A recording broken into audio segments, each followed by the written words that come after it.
just 1 second. Let's see. Make sure I have everything set up.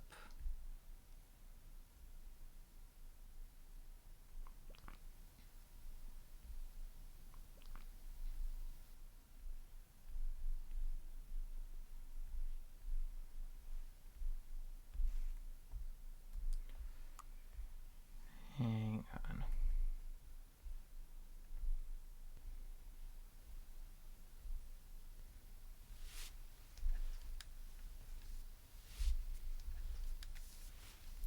Alright, where's the chat? There it is. Alright, where's the chat? There it is. Alright, okay, and sound's working. There it is. Alright, okay, and sound's working. There it is. Alright, okay, and let me mute myself there so I'm not hearing that echo. Alright. Let's see, what time is it? It is currently 9:40.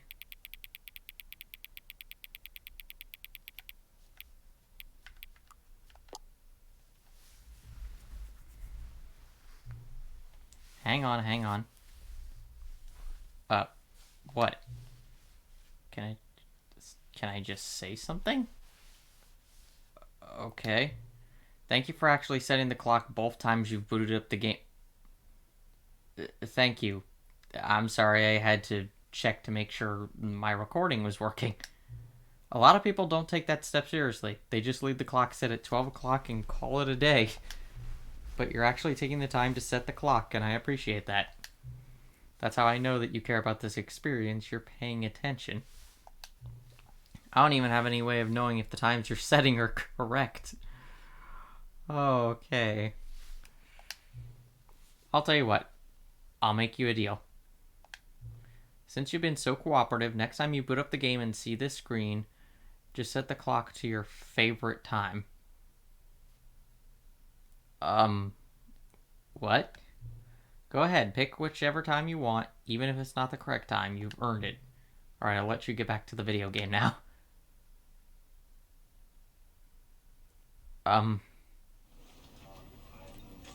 Well, I guess I should have expected that from this game. It seems about right. Let me go in here so it just doesn't move.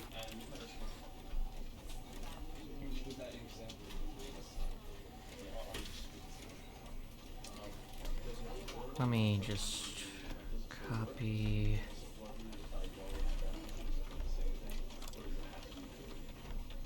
Put that out there so.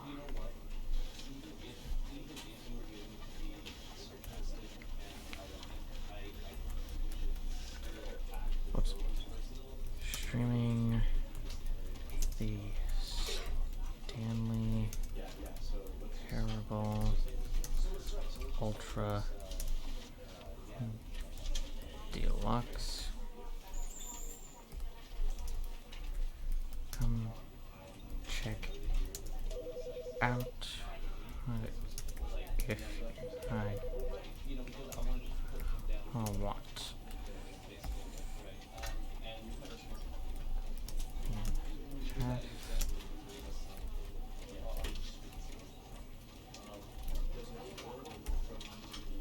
Actually change that.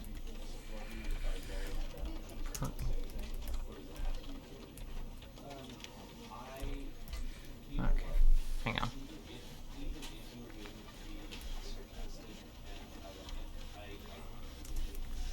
What would be a hashtag for that? The Stanley Parable?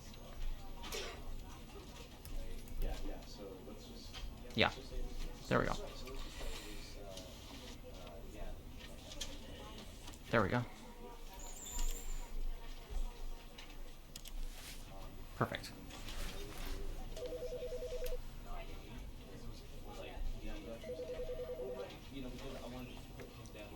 It's not like I'm wasting time here. No one's on the screen, but oh well. Crouch, pause, and right. Okay.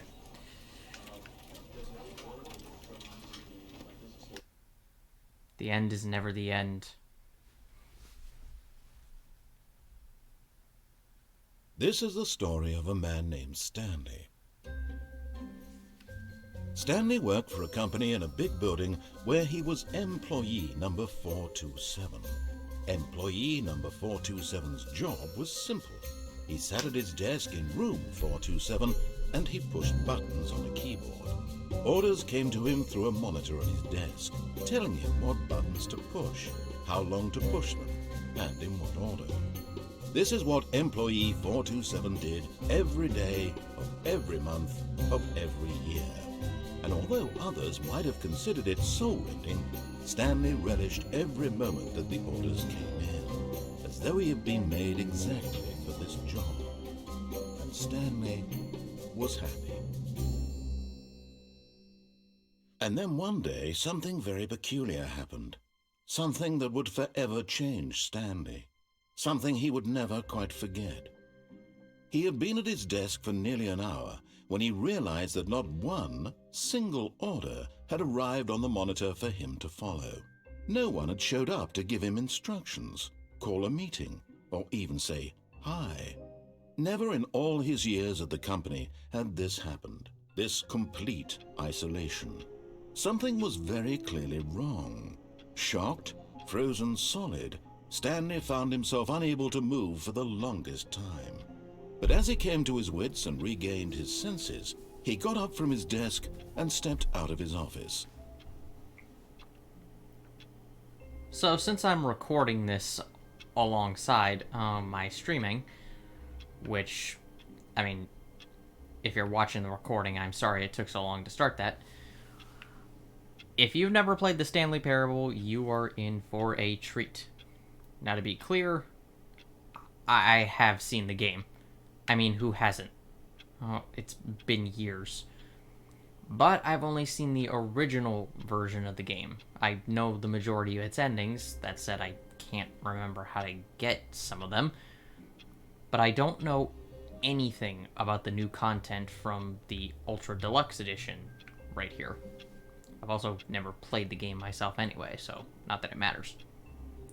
But the point of the game is to be, well, weird. Sorry about that. It's basically just to be very weird, very bizarre, and the main source of content is the comedy.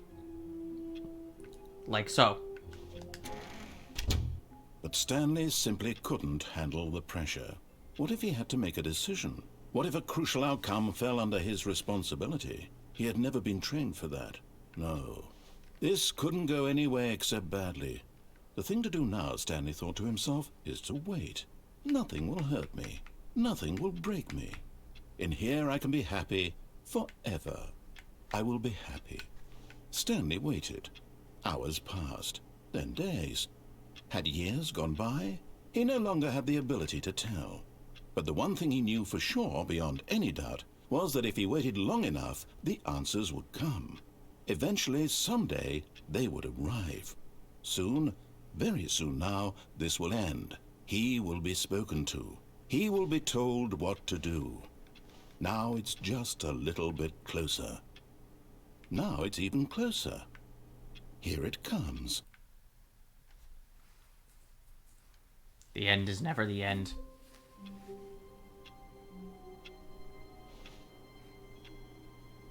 Yes, that was an ending for the game. There are many endings. Oh boy. I have no idea how long this is gonna take. Can I do anything with these?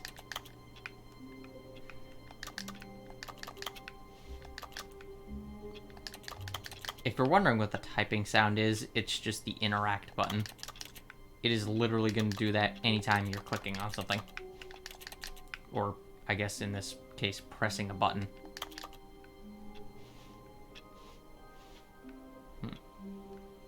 All of his co-workers were gone.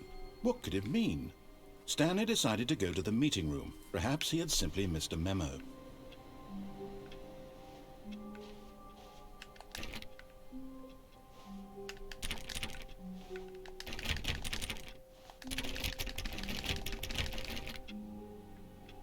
Stanley went around touching every little thing in the office, but it didn't make a single difference. nor did it advance the story in any way. Well, I'm sorry. I like touching things. I know what I said. Anyway. Oh, please.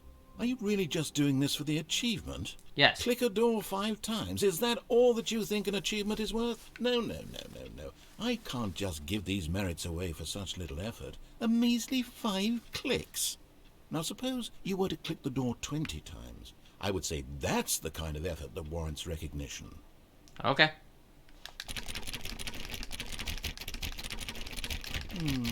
I have to say, I'm still not feeling the satisfaction of witnessing true effort for a noble cause. Perhaps 50 clicks will do it. Yes, almost certainly 50 clicks. Fine.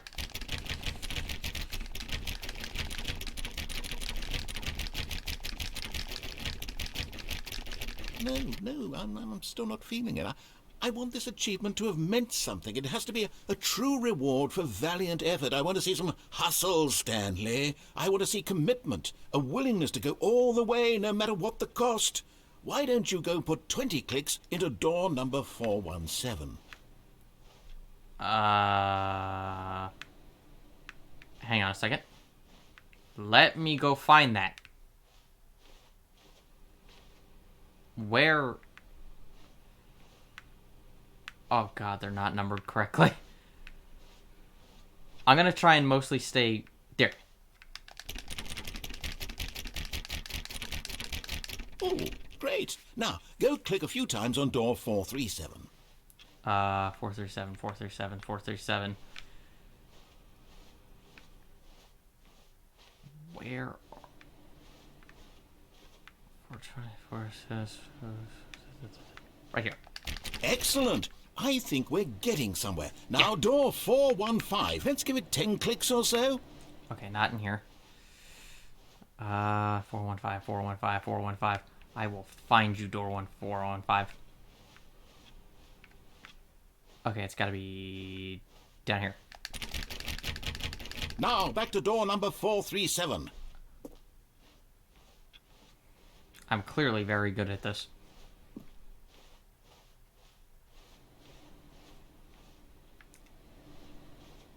Let's see. How about you click on, well, I don't know, the copy machine? Hang on.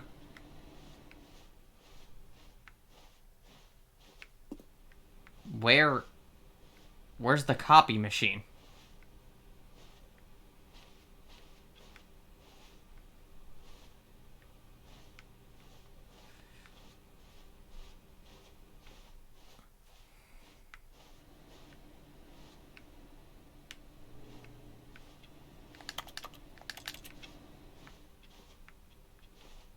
Oh god, I feel like an idiot. I don't see the copy machine.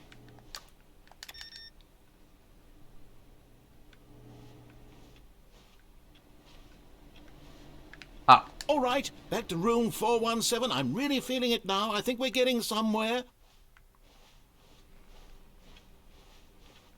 Okay, now go climb on employee 419's desk.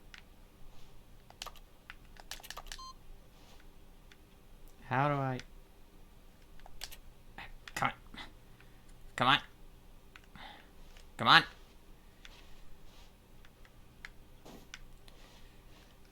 Yes! This is great! You're putting it all on the line, Stanley. I like that. All right, let's keep it up. Go give me a few clicks on door 416.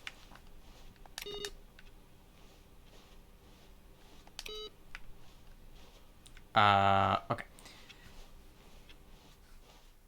I'm sorry if my commentary's... We've almost got it! Jesus. Now the copy machine, do that one again! I apologize if I'm not talking that much, but, I mean, let's be fair. The commentator is the real star of the show, not me. Finish it off, Stanley! 5 clicks on door 430! Yes! We did it! Oh, wow. That felt amazing. Oh, you really earned it, Stanley. Nothing could hold you back. Yes, I'm very proud of how far we've come today. Just think, only a few minutes ago, you believed an achievement was worth 5 little clicks. Really now. What were you thinking? I don't know, I was thinking it would be fun. Oh, someone's in the chat. You haven't seen this part? Well, I apologize, you kind of missed the majority of it. Was going around clicking on a bunch of doors and the copy machine a few times. Actually, was there any other computers to click? Oh, he's gonna need like an entire pack of cigarettes by the time this is done. If I remember correctly.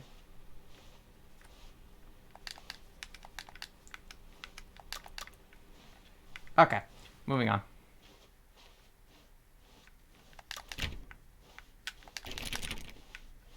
When Stanley came to a set of 2 open doors, he entered the door on his left.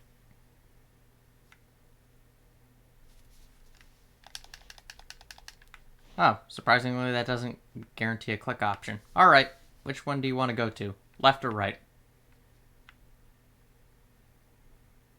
I mean, I'm gonna do both of them eventually, but why not have a choice?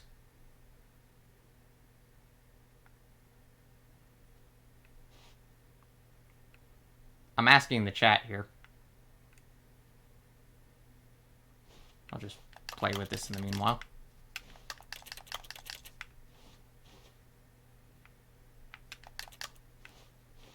Alright. This was not the correct way to the meeting room, and Stanley knew it perfectly well. Perhaps he wanted to stop by the employee lounge first, just to admire it. I mean, it's a very nice employees lounge. Why wouldn't I want to stop to admire it? What? Huh. I don't think that computer is supposed to be... That's weird. I don't remember that being on. In...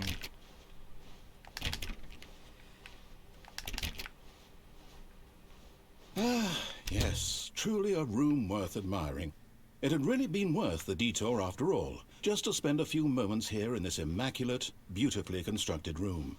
Stanley simply stood here, drinking it all in. Could I get a drink while I'm doing that? Please? Please, I'm very thirsty. Yes, really, really worth it being here in the room. A room so utterly captivating that even though all your co-workers have mysteriously vanished, here you sit looking at these chairs and some paintings. Really worth it. Yeah, it's a nice room.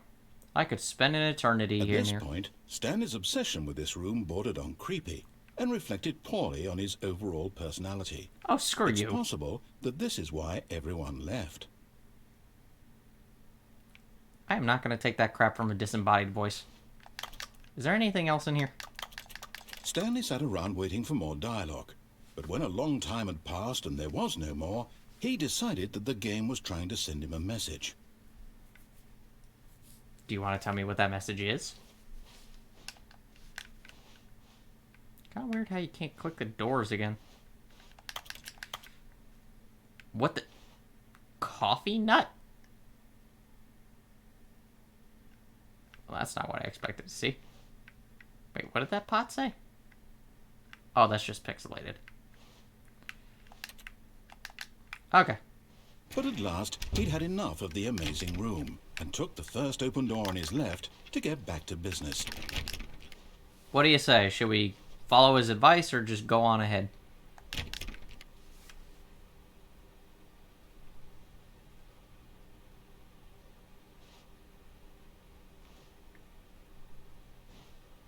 Actually, can I just close the door? Oh, I can. Alright. Stanley was so bad at following directions, it's incredible he wasn't fired years ago. Well, that's creepy. Oh, it actually doesn't let you go back. That's interesting.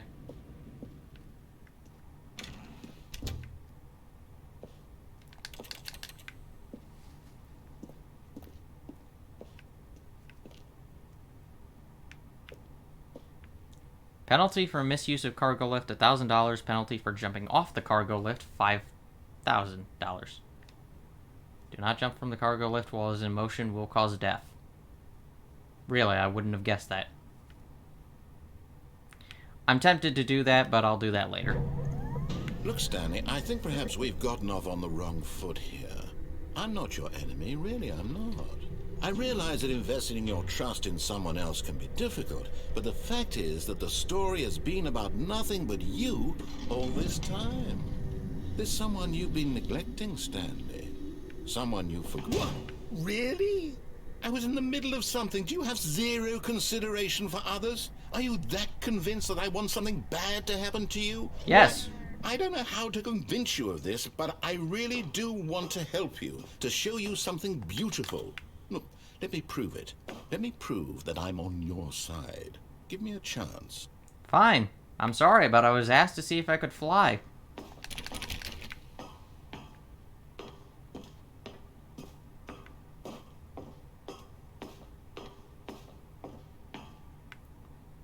Danger everywhere. How fitting. Hang on just 1 second. I need to look at OBS for something.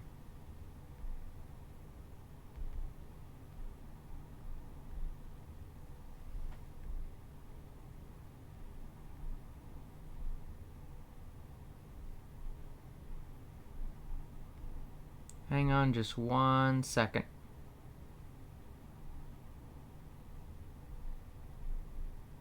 Oh, that's not good.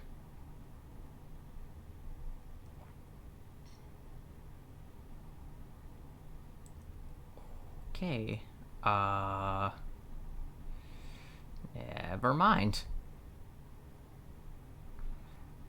I was trying to see if I could capture the Twitch chat on my OBS, and that's not working. Okay, never mind. Let's just do this. Oh, you haven't done this?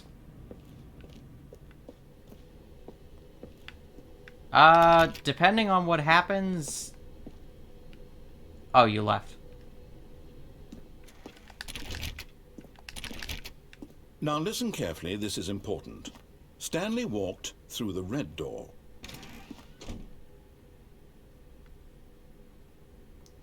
Are you still on the chat or not? If not, I'll ignore him. Aha, perhaps you misunderstood.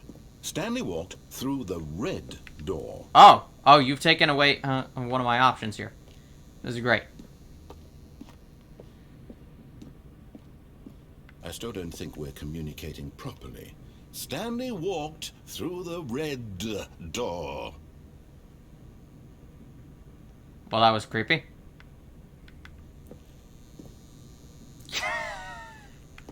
Can I? Nope, I can't do that either. Okay. All right, fine. Go ahead, Stanley. You want to know so badly what's out there? You want to find out what lies at the end of this road you've chosen? Well, don't let me stop you. I won't. You see? There's nothing here. I haven't even finished building this section of the map, because you were never supposed to be here in the first place. Broken rooms, exposed developer textures. Is this what you had wanted? Was it worth ruining the entire story I had written out specifically for you? Yes. Do you not think I put a lot of time into that? Because I did. I know. And in the end, it was all for nothing. Because this is what you wanted to see. I did. Help me here, Stanley. Help elucidate these strange and unknowable desires of yours. What would have made this game better? What did you want to see? Vehicles? Skill trees? Sure. Work with me. You've given me absolutely nothing so far. Tell you what. Let me take a stab in the dark at a new design, and you can give me some feedback. There we go. A third option. This already feels leaps ahead of where we were before. Go ahead, Stanley. Take it for a spin. Nope, can't do that. Alright. He's not going to let me do that, is he? You know, let's just go. Okay, I'm going to stop you there. Now, tell me about your experience with this new version. Would you say that the game benefited from allowing you more choices? Feel free to be honest. I'm looking for some real critical feedback here.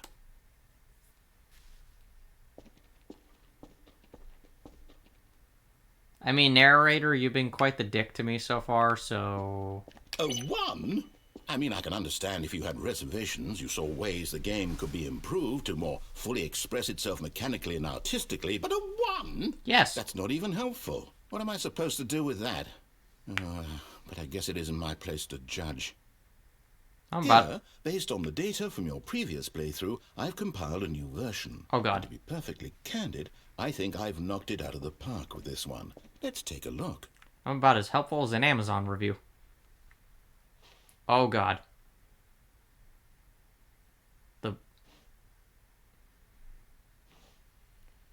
Well, this is... interesting.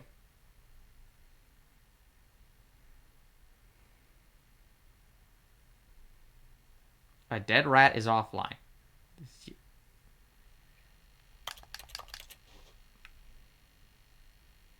I'm genuinely wondering how many names they had to have written down there, assuming they did.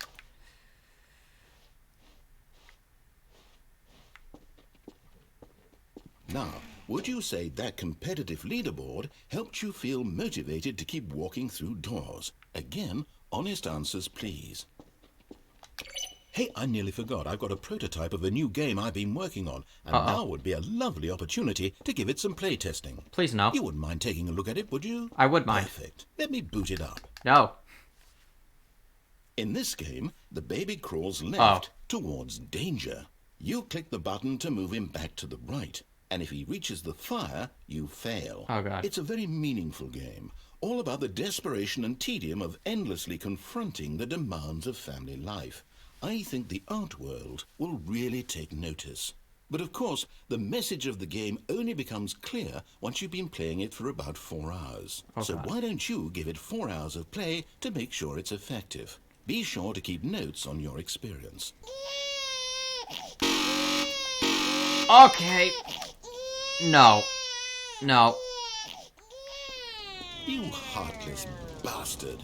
Did you do it because you hate babies or purely to spite me? Yes. Because if it's the latter, well, I don't know what to do. I'm completely out of ideas. I can't think of a single thing that might improve the experience for me.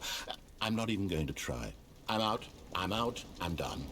It's over. What? Thank you for playing. Your input was extremely valuable. Okay. Oh, hey, since my game was so awful, why don't we play someone else's game? Just to ease the pain. Let's see. What do we have here? I'm sorry. Yes. This seems like it'll work. Let's give it a shot. I didn't want to play that. I'm sorry. There is... What? Aha! Fascinating. What do you think this game is about, Stanley? What's our backstory? What is our motivation? Well, it seems obvious to me that you are meant to play as a creepy man spying on innocent civilians below you from up high in your creep tower, perhaps for some sort of twisted erotic purpose. What? Yes, that must be it. What a fascinating venture into the experience of total mental depravity. So far, I love everything about this game, Stanley. And it seems there's even more. Come, let's venture outward and see what else is out there. What's the name of this game? Because I want to say it's like... I doubt it's Volunteer, but it's something like this. If I remember, the original game booted you over to, like, Minecraft. Maybe they changed it either to be unexpected or maybe there was some legal issue? Okay, Firewatch, that's it. Firewatch. It was usually Minecraft. Maybe they changed it for legal issues. Or just to catch people off guard. Okay. Wait. Can I go anywhere? Oh, I can. I'm gonna assume I can't really interact with anything. It's a slower story game. Oh, okay, cool. Oh, no. No, it can't be. What? What can't be what? It is. It's an open world game. Good God, quickly block it off. No! Don't! Oh, thank goodness, Stanley. What a close call. What?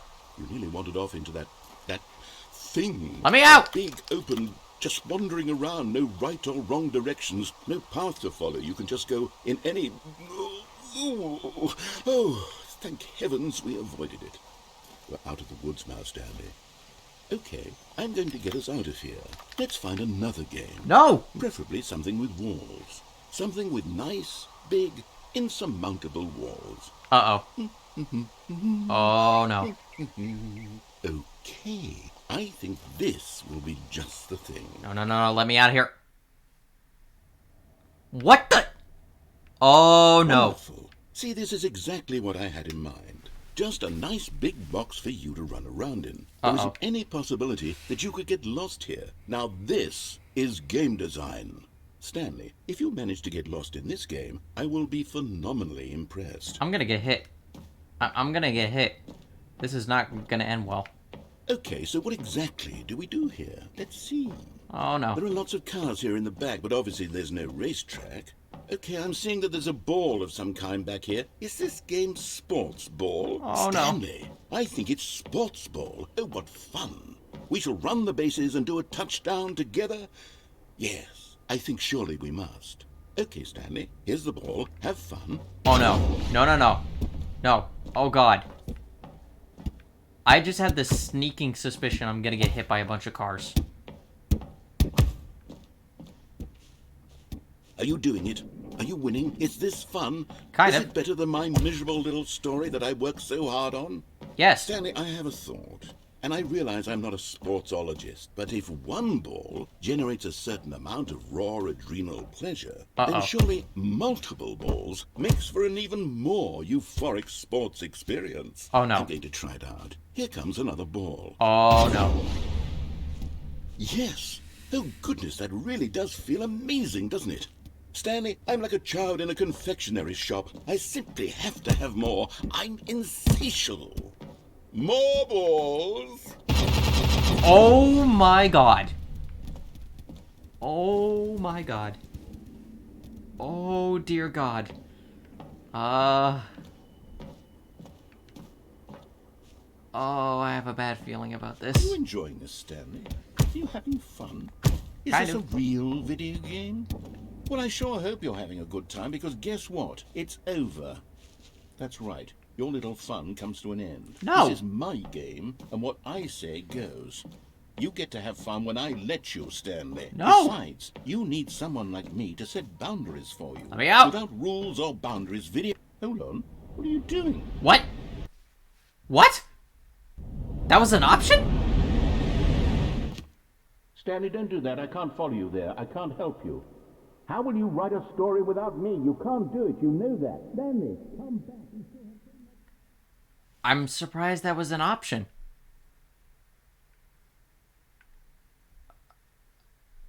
I guess maybe he would have taken me to another game if I had just continued on that path? Oh god, this is playing out really oh my god! Where am I? Oh, this is creepy. Get me out of here. Oh my god.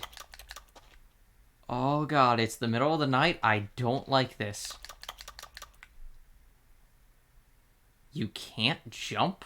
Achievement unlocked? What? What?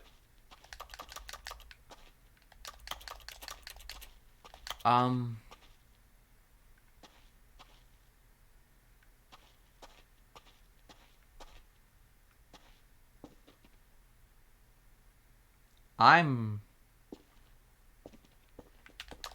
don't know what to say about this one.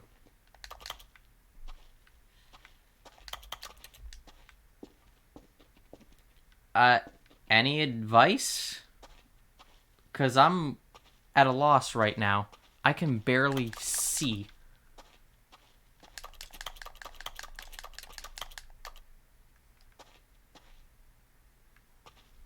Like, seriously, God, hang on, let me clean my glasses.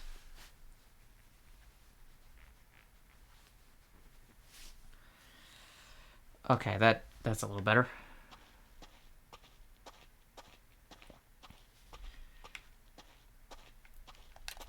On one hand, not having the narrator makes this a little less memorable, but on the other hand... Oh, that does not instill confidence in me.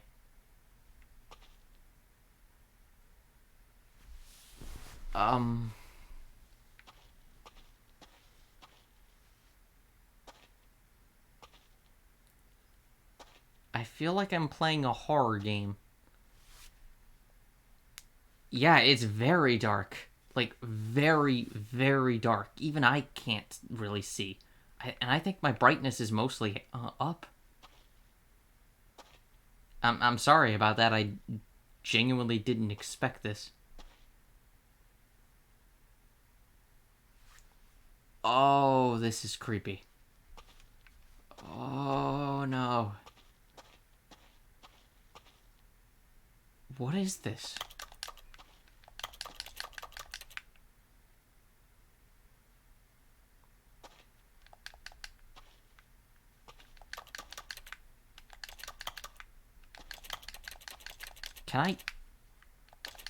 Can I get out of here?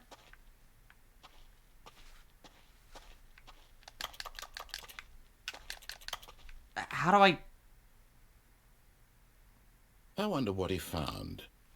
If what he wanted was to be the leading man in his own story, well, perhaps he's gotten it. Down in wherever he is right now. I wonder if he's happy with his choice. And if he's learned the heavy cost that comes with it. He'll understand soon what I was trying to tell him. He needs me. Someone who will wrap everything up at the end, to make sense out of the chaos and the fear and the confusion. That's who I am. That is what I mean to this world. Oh, yes. Yes, I'll be back. There's no other way. Once this ends, after it all comes to a close, then I'll be back. The end will be here soon. Very soon. I can wait. Okay.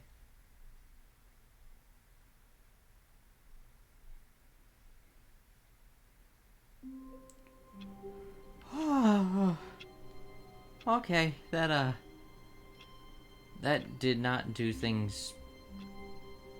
That was not good for my heart. You're probably going to need to turn the brightness on your phone down now.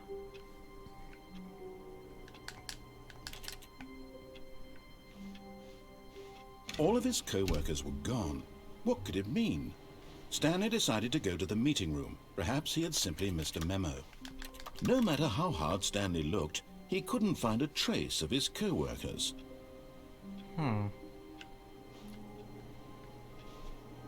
If I remember correctly...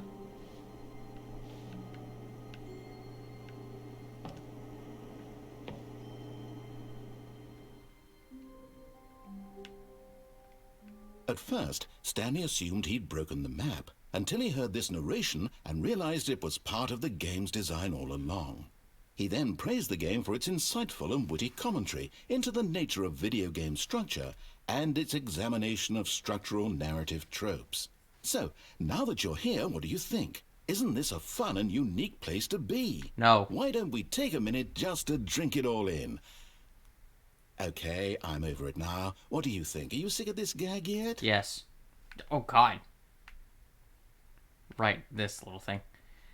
Yeah, you may want to turn the brightness on your phone down a little bit, because we're going to be in here for just a minute. This is I think it's the glitch ending, if you walk out of the window in the office. Well, I don't know how to say this politely, but you could literally just hit escape and restart the game any old time you want. I know. Like right now. I know. You could have done it just then. Now would also be an appropriate time to quit. Any of these points and so many, many more, all of them are appropriate. I'm sorry. I'm enjoying what seems to be an internal conflict going on where you are literally unable to act on your own desires to restart the game. So, just to push the envelope, I'm going to try and make this as miserable as possible and see how long you can maintain. All right. There once was a man named Stanley, who people considered so manly. But the truth must be told, he was not very old, and was quite particularly gangly. What Stanley liked most was buttons. He pushed them like some kind of glutton. He did it all day in a meaningful way, but his brain had long ceased to function. Which is why he is in this parable, and lives an existence quite terrible. And if you are not strong and keep playing along, you too will become quite unbearable. Yes. You too will become quite unbearable. He may be a jerk, but he's funny. Oh, right. Wait a minute. Hang on. If I remember correctly, this ending doesn't actually end. It actually just waits for you to quit.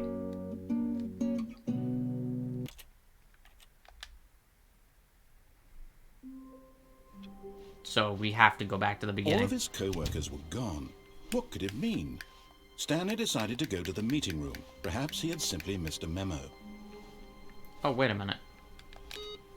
Right, this. Oh, that's not on anymore. Huh. Input received.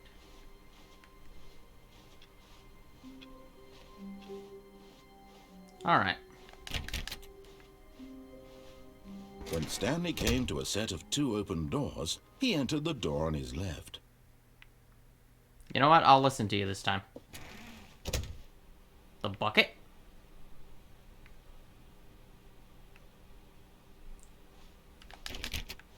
I'm not sure I remember the bucket.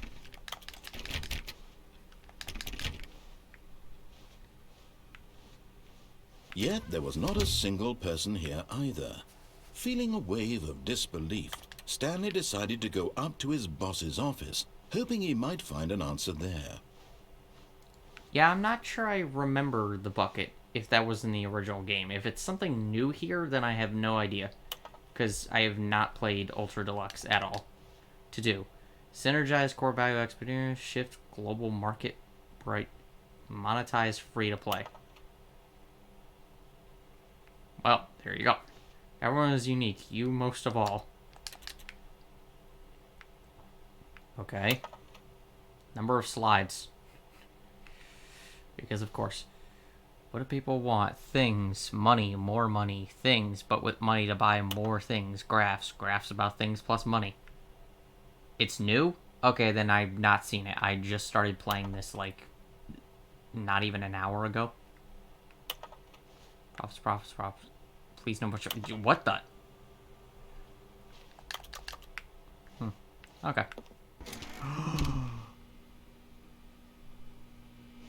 I have to.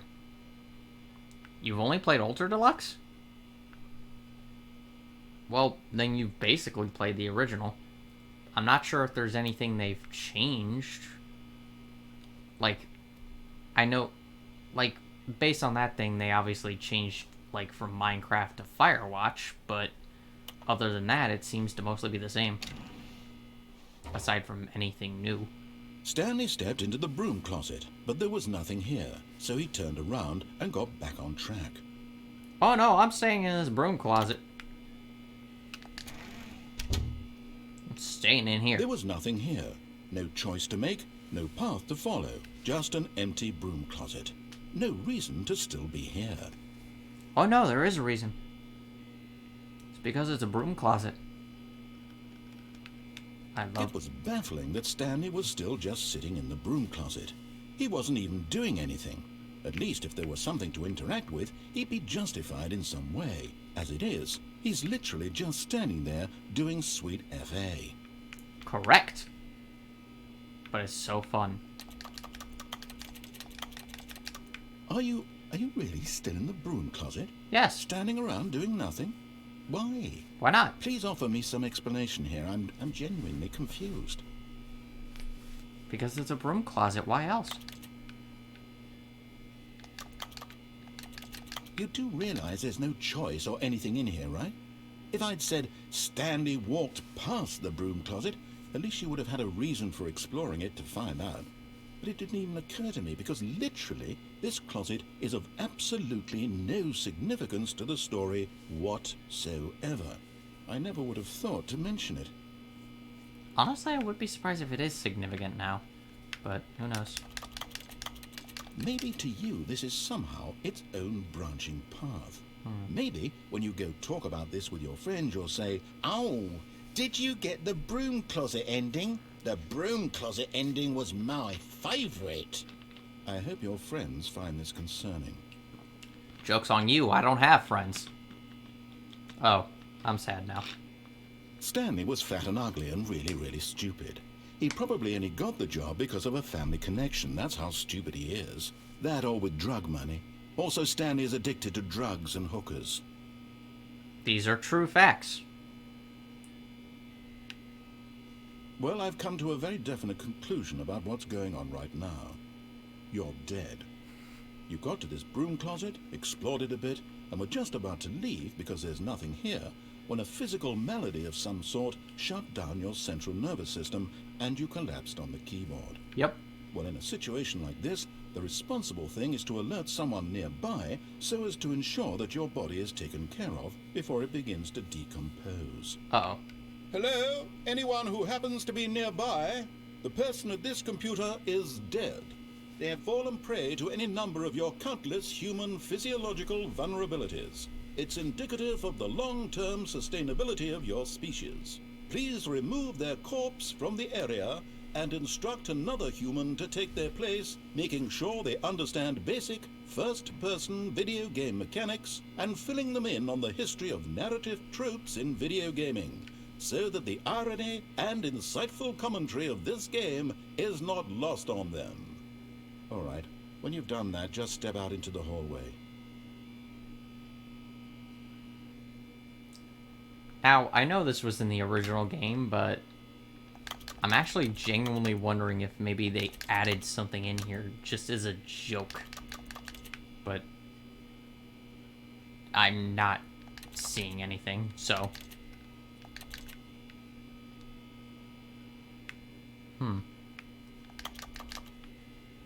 Okay. Ah, second player. It's good to have you on board.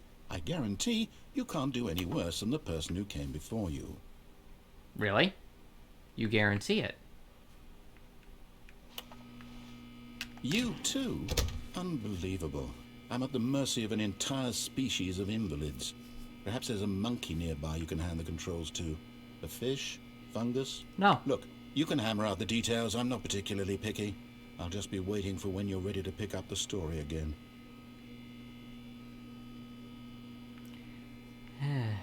Fine.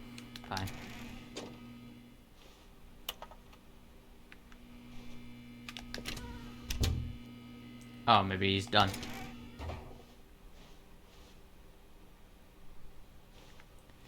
Alright.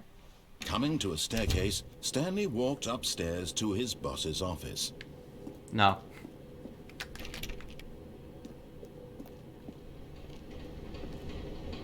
Oh, that's creepy.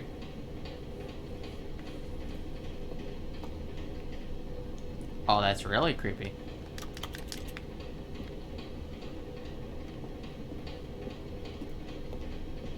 But Stanley just couldn't do it. He considered the possibility of facing his boss. Admitting he had left his post during work hours, he might be fired for that. And in such a competitive economy, why had he taken that risk? All because he believed everyone had vanished? His boss would think he was crazy. And then something occurred to Stanley. Maybe, he thought to himself, maybe I am crazy. All of my co-workers blinking mysteriously out of existence in a single moment for no reason at all? None of it made any logical sense. And as Stanley pondered this, he began to make other strange observations. For example, why couldn't he see his feet when he looked down? Why did doors close automatically behind him wherever he went? And for that matter, these rooms were starting to look pretty familiar. Were they simply repeating? No, Stanley said to himself, this is all too strange. This can't be real. And at last, he came to the conclusion that had been on the tip of his tongue. He just hadn't found the words for it. "I'm dreaming!" he yelled. "This is all a dream." Oh, what a relief Stanley felt to have finally found an answer, an explanation. His co-workers weren't actually gone. He wasn't going to lose his job. He wasn't crazy after all. And he thought to himself, I suppose I'll wake up soon. I'll have to go back to my boring real-life job pushing buttons. I may as well enjoy this while I'm still lucid. So, he imagined himself flying and began to gently float above the ground. Uh-oh. Then he imagined himself soaring through space on a magical starfield, and it too appeared. It was so much fun, and Stanley marveled that he had still not woken up. How was he remaining so lucid? And then perhaps the strangest question of them all entered Stanley's head. One he was amazed he hadn't asked himself sooner. Why is there a voice in my head dictating everything that I'm doing and thinking? Now the voice was describing itself being considered by Stanley, who found it particularly strange. Wait a minute. I'm dreaming about a voice describing me, thinking about how it's describing my thoughts, he thought. And while he thought it all very odd and wondered if this voice spoke to all people in their dreams, the truth was that, of course, this was not a dream. How could it be? Was Stanley simply deceiving himself, believing that if he's asleep, he doesn't have to take responsibility for himself? Stanley is as awake right now as he's ever been in his life. Now, hearing the voice speak these words was quite a shock to Stanley. After all, he knew for certain, beyond a doubt, that this was in fact a dream. Oh, God. Did the voice not see him float and make the magical stars just a moment ago? How else would the voice explain all that? This voice was a part of himself too. Surely, if he could just... He would prove it.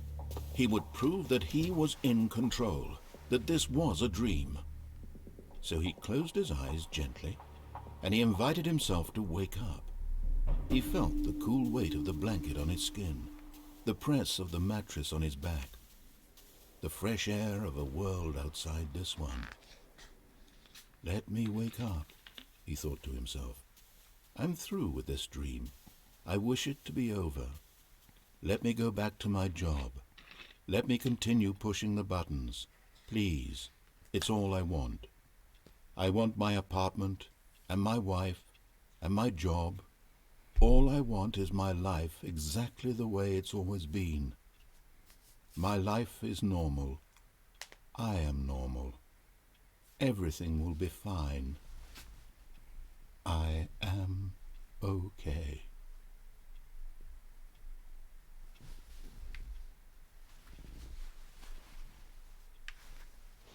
Stanley began screaming. Please, someone, wake me up. My name is Stanley. I have a boss. I have an office. I am real. Please, just someone tell me I am real. I must be real. I must be. Can anyone hear my voice? Who am I? Who am I? And everything went black.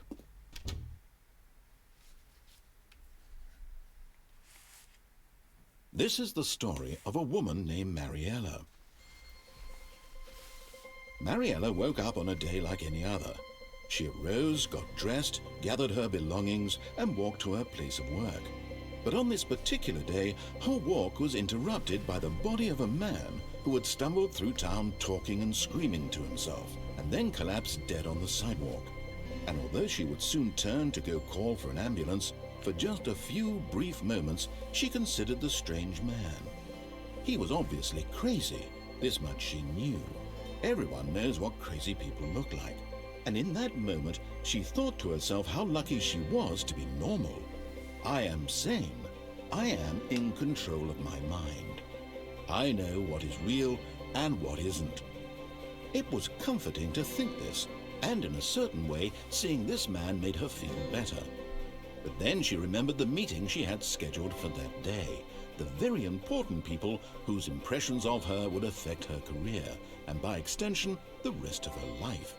She had no time for this. So it was only a moment that she stood there, staring down at the body. And then she turned and ran.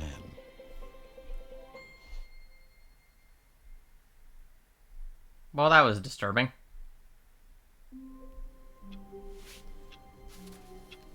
That was disturbing. Okay, moving on.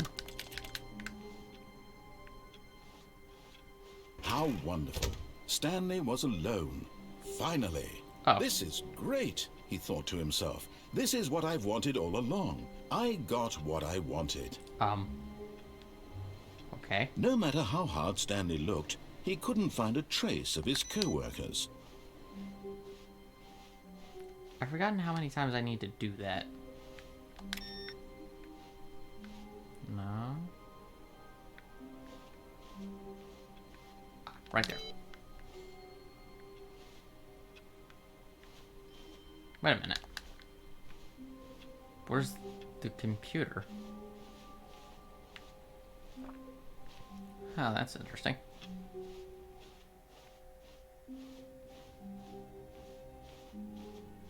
When Stanley came to a set of 2 open doors, he entered the door on his left. Now, let's go through here again. This was not the correct way to the meeting room. Yeah, and Stanley knew it I know. perfectly We've been well. through this dance Perhaps he before. wanted to stop by the employee lounge first, just to admire it. We've been through this dance before. Wow. Let's just go.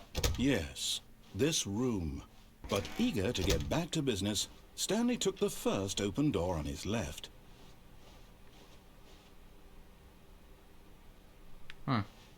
And so he detoured through the maintenance section, walked straight ahead to the opposite door, and got back on track.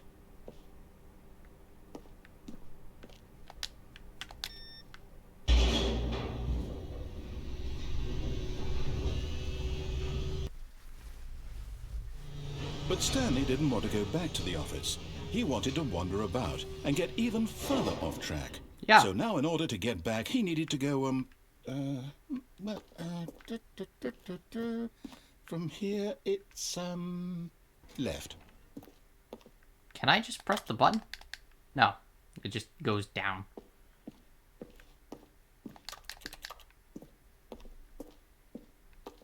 Oh, no, it's to the right, my mistake.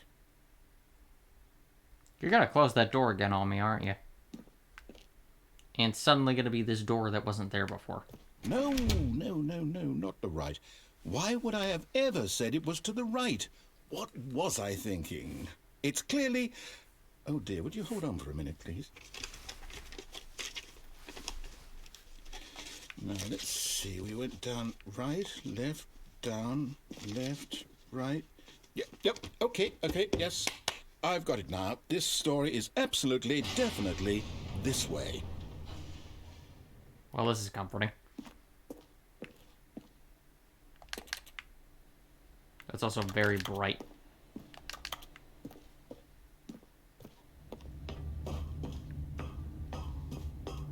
Oh. No.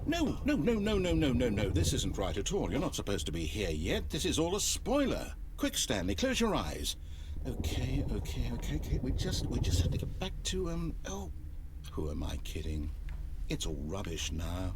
The whole story completely Wait a minute. unusable. How about, rather than waste my time trying to salvage this nonsense, we'll just restart the game from the beginning. No, wait. This time, suppose we don't wander so far off track, Okay, from the top. Wait a minute. Who was fired?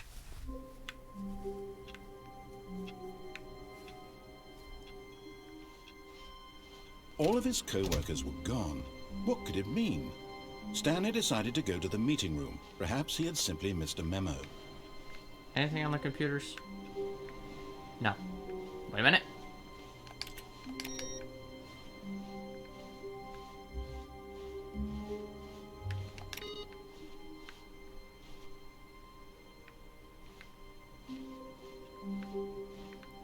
Damn it.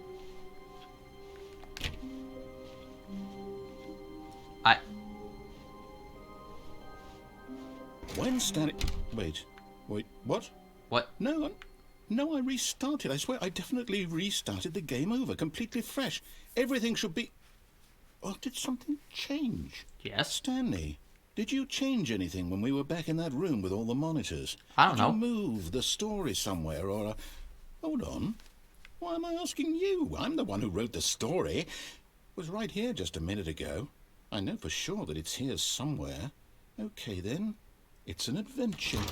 Come, Stanley. Let's find the story. How can you find something that doesn't exist?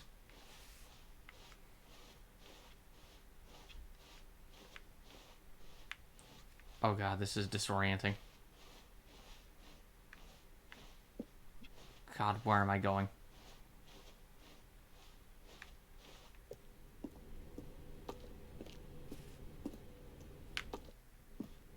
Everyone knows what you did, they're just holding you back to let you torture yourself. Inner guilt. I'll say it. This is the worst adventure I've ever been on. I can promise you there definitely was a story here before. Well, yeah. Do we need to restart the game again? No, no, no. Well, I find it unlikely that we'll ever progress by starting over and over again. But it's got to be better than this. No, no, no. Okay, let's give it a shot. Why not? No, don't.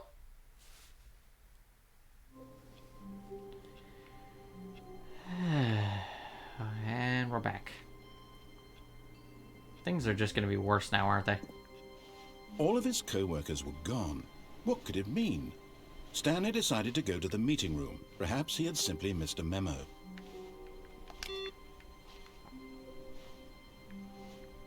I'm constantly looking for the... I am never going to get to input that thing, am I? And now... Yep. Okay, yep, it's worse. Of course. I might be remembering this wrong. Yes, you are. It's possible the story is back where we just came from. How? Why don't we go back the other direction and see if we missed anything?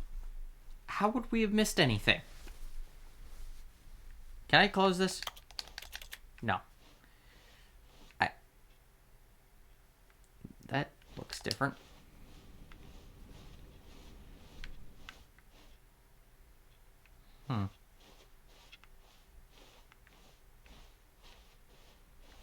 Aha! I knew we'd miss something. The story. Here it comes. You don't have to sound so ominous. No, wait. Never mind. Not the story. Okay, let's head back the other way and retrace our steps. Now this... Well, I'll be honest. I don't recognize this place at all. Is this the story? I don't think so. I can't quite recall, but I believe my story took place in an office building. Is that correct? Do you remember, Stanley? Well, do you know what? Since I've completely forgotten what we were supposed to be doing, how about this? No, no, no. You win! Oh. Congratulations! Yay. I know you put in a lot of hard work, and it really paid off. So, good job. Thank you. Oh, no. No, I don't feel right about this at all. We both know you didn't put in any actual work for that win. Well, neither Some did you. people win fair and square, and this was not one of those situations. Okay, I'm getting weirded out by whatever this place is. I don't care what might happen this time. I have to restart. No, no. Oh, God. You're really going all out for this, aren't you? All right, I've got a solution. This time, to make sure we don't get lost, I've employed the help of the Stanley Parable Adventure Line. Just follow the line. How simple is that? I mean, it's quite difficult if you're drunk.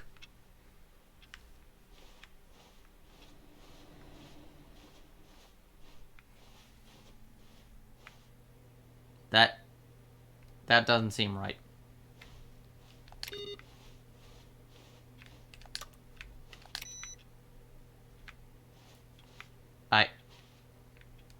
What if I don't follow it?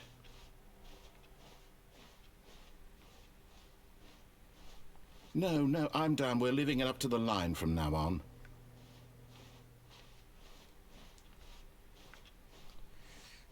I mean, if you're not that confident in your skills, narrator, I'll go for it. Solitaire? Oh my god, let me play it. Please, let me play it. It's gotta be better than this.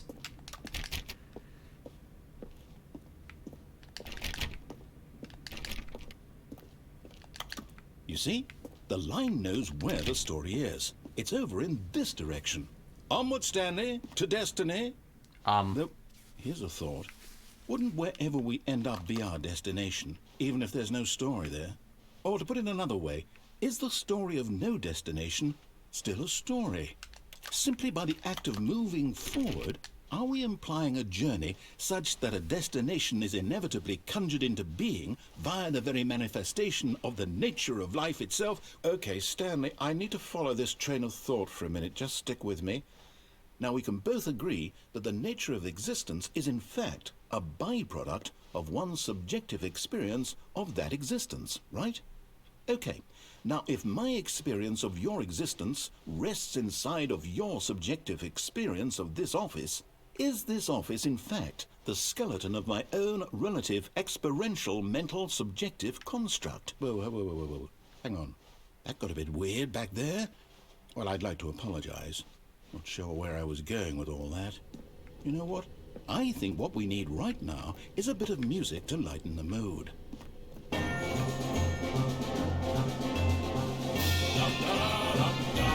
Please pick another track. Please.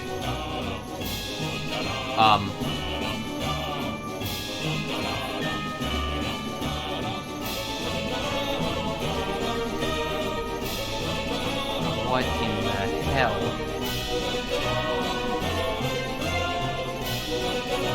I am not climbing the walls.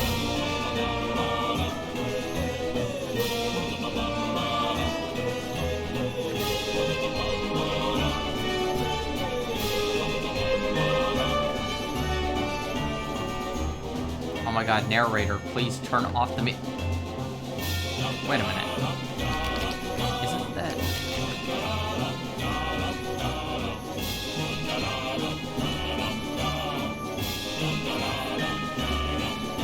Annual reviews, monthly ledgers, corporate imbalances, consolidation reports, departmental accounts. What else is here? What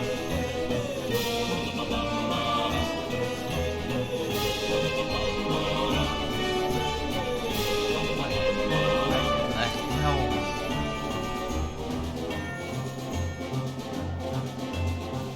Oh my god.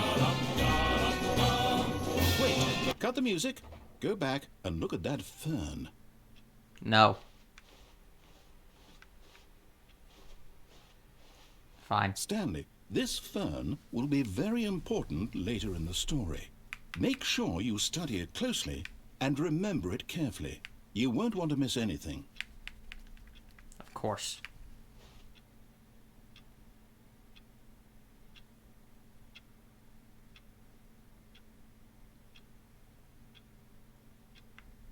Okay. Wait, what? We're back at the office? What? No. Line, you do know we're looking for the Stanley Parable, right? The story? Is any of this ringing a bell? Wait a minute. Like, which direction are we going at this point? Is there anything I can... You know what? I'm not even going to try. Oh. Oh, no, not again, Line. How could you have done this to us? And after we trusted you, after everything we've been through, you... Oh, I can't take this anymore. To hell with it. Restart. Huh. Who are the two fired ones?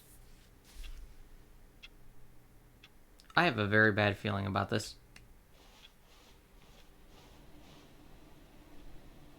Really? You're not going to say anything? Alright. For once, the narrator... You know what, Stanley?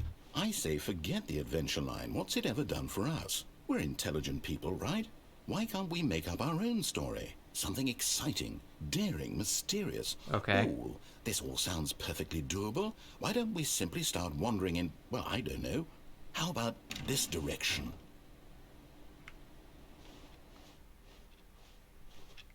Get me out of here.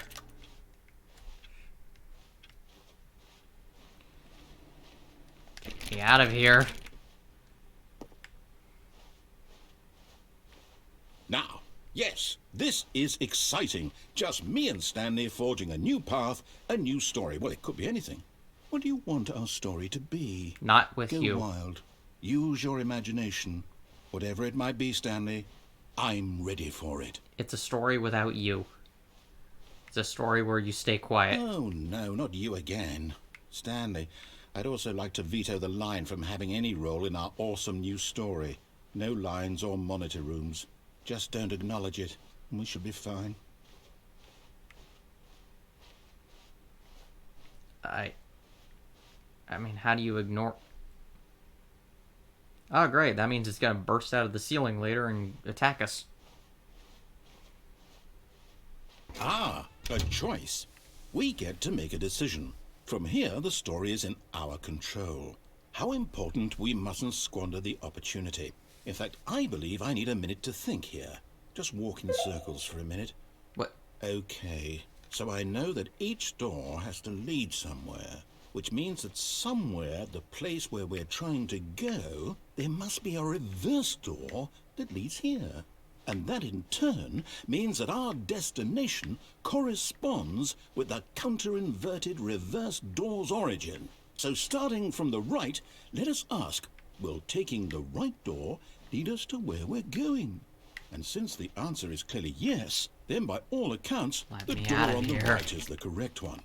Another victory for logic. Come, Stanley, our destiny awaits.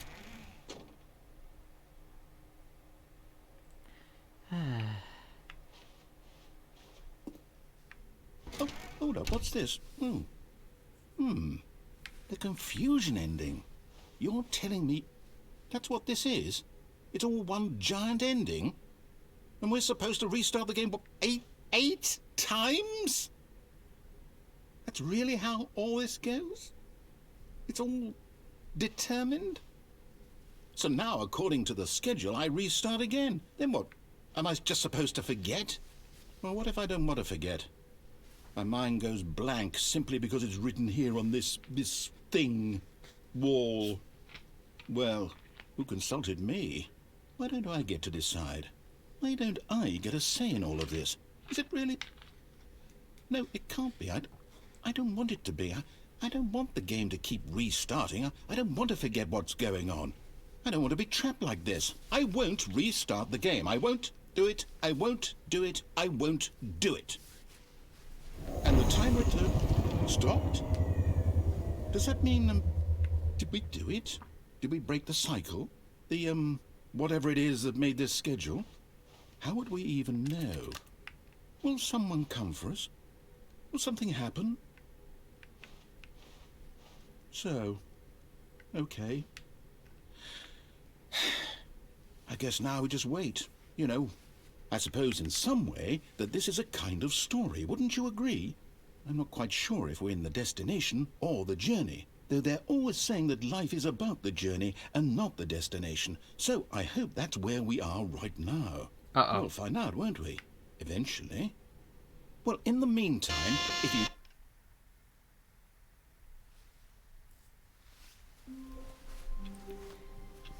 Well, after all of that... Oh, God. Even now, Stanley's office was a distant memory. What did it look like? There was a computer, perhaps, and a painting. Was it a painting or a photo? He could no longer recall. What? Oh, that's not supposed to happen. Oh, you're not supposed to close the door on me. At least, not usually. No matter how hard Stanley looked, he couldn't find a trace of his co-workers.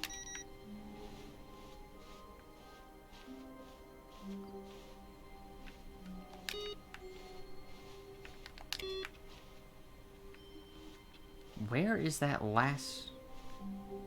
I'm supposed to be able to input something in the computer, and it's just not appearing. When Stanley came to a set of 2 open doors, he entered the door on his left. Fine. This was not the correct way to the meeting room, and Stanley knew it perfectly well. Perhaps he wanted to stop by the employee lounge first, just to admire it. The lounge was sublime, a work of art. What was it about this room that called so deeply and so personally to Stanley? Its grace? Its subtle charm? No. Stanley knew it was something deeper. Something darker. Oh, okay. Any other new dialogue that I'm not aware of? Yes. Really Okay. worth it being here in the room. But eager to get back to business, Stanley took the first open door on his left.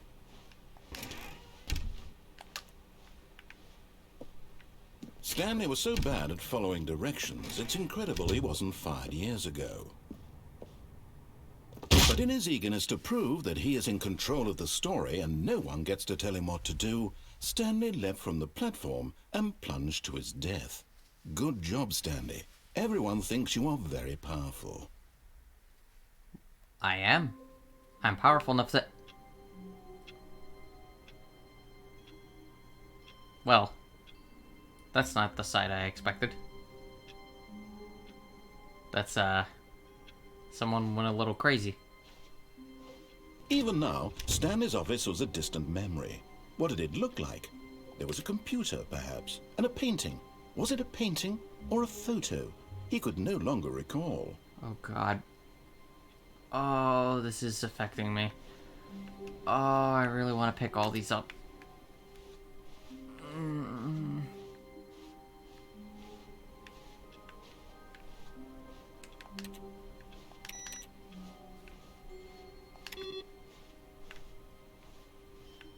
Okay, just ignore them. I'm starting to wonder how I access some of the new content. When Stanley came to a set of 2 open doors, this was not the correct way to the meeting room, and Stanley knew it perfectly well. I know. Perhaps he wanted to stop by the employee lounge first, just to admire it. No, I'm gonna go past. Standing now in this incredible room, Stanley for the first time understood true happiness. Then the feeling went away, and he felt sad again. Then it came back, and lingered for a minute or two. Now it's only half there. Just a kind of, tingle. Okay. But eager to get back to business, Stanley took the first open door on his left. Stanley was so bad at following directions, it's incredible he wasn't fired years ago. Look, Stanley, I think perhaps we've gotten off on the wrong foot here. I'm not your enemy, really, I'm not.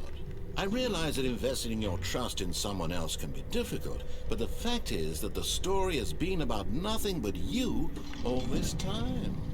There's someone you've been neglecting, Stanley. Someone you've forgotten about. Please, stop trying to make every decision by yourself. Now, I'm not asking for me, I'm asking for her. This is it, Stanley. Your chance to redeem yourself. To put your work aside, to let her back into your life. She's been waiting. Nope. No, thank you. Let me out of here.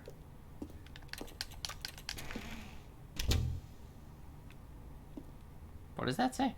Contain yourself? Out of curiosity, have you seen this ending?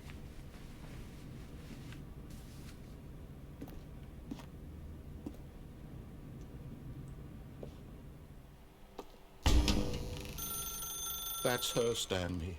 You need to be the one to do this, to reach out to her. If you can truly place your faith in another, then pick up the phone. Oh, you've seen this ending? Okay. In that case. As Stanley picked up the phone, a white light engulfed him, filling him not just with radiance, but with hope. Hope for a life reunited one... Wait. Oh, goodness. Stanley, did you just unplug the phone? Yup. No, that wasn't supposed to be a choice. How did you do that? You actually chose incorrectly? I didn't even know that was possible. Let me double check. No, it's definitely here, clear as day. Stanley picks up the phone. He's taken to his apartment where he finds his wife, and the two pledge themselves to one another. Don't lie to me. Comes in, fade to white, roll credits. You liar. Not picking up the phone is actually somehow an incorrect course of action. How is that even possible? None of these decisions were supposed to mean anything. I don't understand. How on earth are you making meaningful choices? What did you... Wait a second. Did I just see... No, that's not possible. I can't believe it. How had I not noticed it sooner? You're not Stanley. You're a real person. I can't believe I was so mistaken. This is why you've been able to make correct and incorrect choices. And to think I've been letting you run around in this game for so long. If you'd made any more wrong choices, you might have negated it entirely. It's as though you completely ignored even the most basic safety protocol for real-world decision-making. Or did you not grasp the severity of the situation? Well, I won't have that kind of risk on my watch. I'm going to stop the game for a moment so we can educate you properly on safe decision-making in the real world. Oh, no. Please observe this helpful instructional video. Oh, please, no. Choice. It's the best part of being a real person.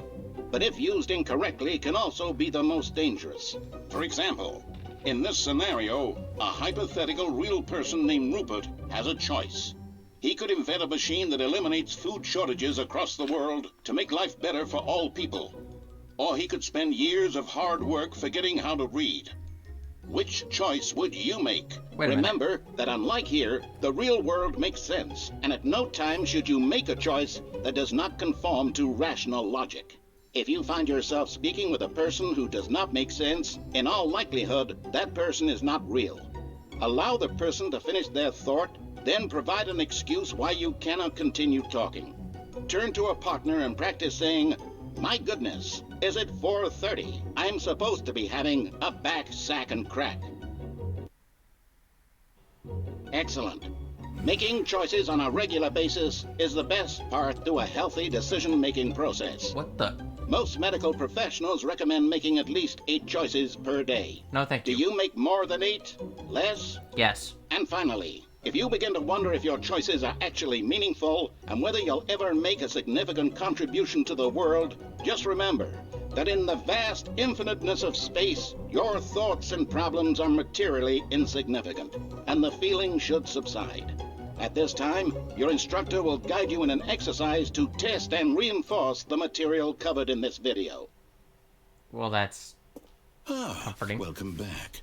You may have noticed that this room has begun to deteriorate as a result of narrative contradiction. Oh, this is but different. Not to worry. Now that you're properly informed on good decision-making, we're going to revisit a choice you made just a few minutes ago and see what the correct thing to do would have been. This way, please. Huh. In the original game, it didn't have a bunch of, I guess, forklifts.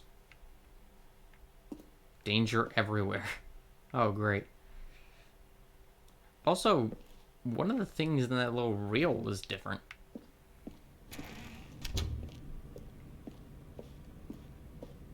Oh, no. Let me out of here, let me out of here.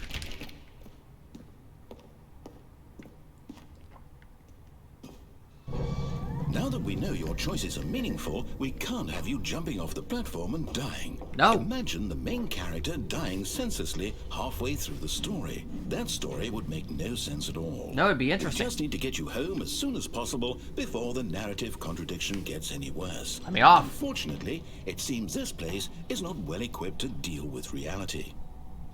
Let me off of here.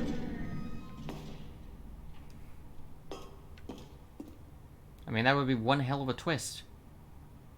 It's like that one Final Fantasy game, if I'm remembering it correctly.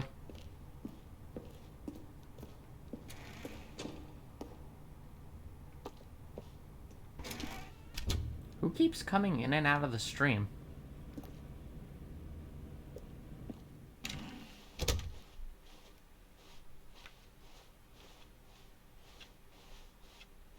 Where am I going? Almost there.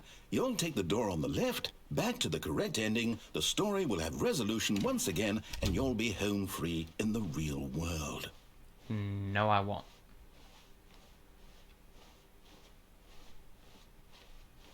Now remember, all you need to do is behave exactly as Stanley would.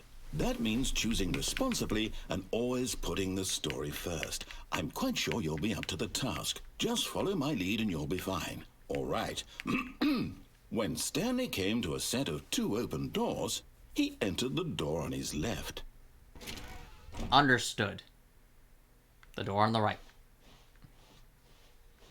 No! Why did you do that? Quickly, hurry back in the other direction. Perhaps we're not too late.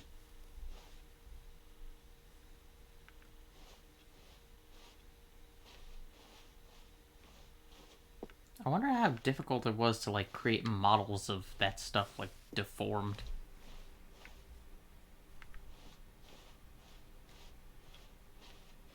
Oh, nope. Nope, we're too late. It's ruined. I can't believe, after everything we talked about, that my story, you've destroyed my work. Why? For what? What did you get out of that? What did you think was so special about seeing the game undone, left here like so much garbage? It's worthless now. And what am I supposed to do? Even if there were a way to continue, would it be worth it? To know that my story is now incorrect? How can I go back to that? I can't erase that knowledge. I'll have to live with it forever, reliving its impossibility forever. I couldn't live that way.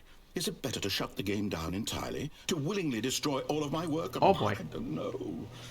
What's the answer? What do I do? What do I do? What do I... No, I have to.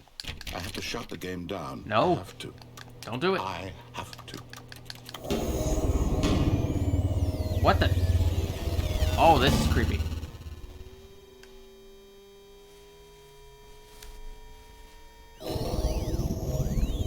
Oh. Oh, fantastic. Why would you do this? Oh, I'm here. I'm still here. Here in this pile of rubbish. With you. You, who thought you were so clever. Now look where we are. My entire game is destroyed. It was the only thing in the world that was mine, and you've run it into the ground. What, did you think that would be funny? You just had to see? Yes. Didn't I impress upon you how important it was to be like Stanley? He actually knows how to do what I tell him to. He understands that if I say to do something, there's a damn good reason for it. That thought hadn't even occurred to you, had it? That there's a world outside of you? Nope. You're a child. Yes. Oh, my story.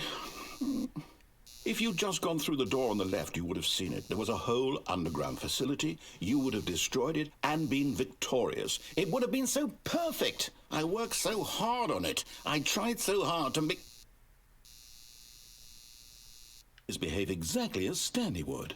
That means choosing responsibly and always putting the story first. I'm quite sure you'll be up to the task. Just follow my lead and you'll be fine. All right.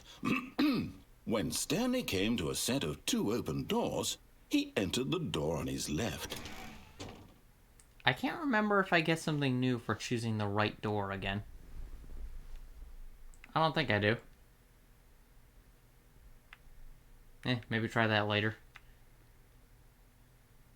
Then again, it takes a while to get through this. Can I close these? Nope. Alright, I'll just go through the left.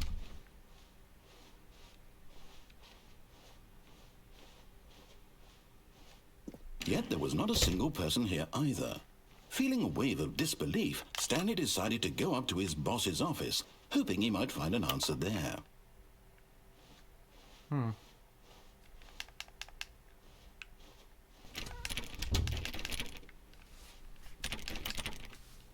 Okay. Coming to a staircase, Stanley walked upstairs to his boss's office. Wow, you were really railroading me here.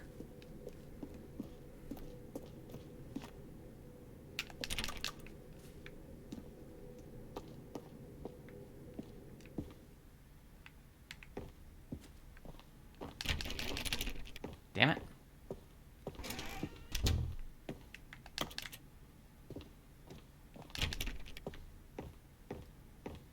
Stepping inside his manager's office, Stanley was once again stunned to discover not an indication of any human life. Uh-oh. Shocked, unraveled, Stanley wondered in disbelief who orchestrated this, until he saw the door with a voice receiver next to it. Surely behind this door lay all the answers to his questions. And beyond all probability, he knew the passcode.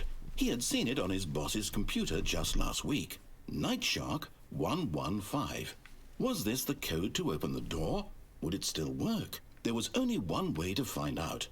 Stanley had been trained never to speak up, but now he would draw from within himself the courage to face the unknown. He drew a sharp breath and then spoke the code.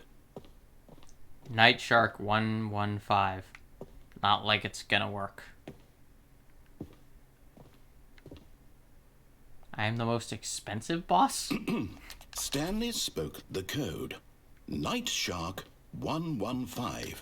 He spoke it into the receiver, right there on the wall. Narrator, do you not know about the silent protagonist cliche? Go play a Legend of Zelda game. Is there a problem? You didn't mishear me, did you? Please speak the code into the receiver. Otherwise we can't get on with the story. This is a crucial step. Well, I'm stuck then. Okay, fine. You're not going to do it. But you know what? It's pretty humiliating to bring you this far, only for you to suddenly decide you have better things to do. I asked you for this one single thing, for your respect.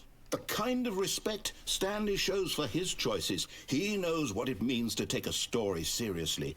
If you didn't want to see what I had to show you, then why did you come here? You had a choice, you know. You could have gone through the door on the right. I could did. have done whatever the hell you wanted over there. Why did you come this way? Speak. Say something to me. Explain yourself, you coward. You...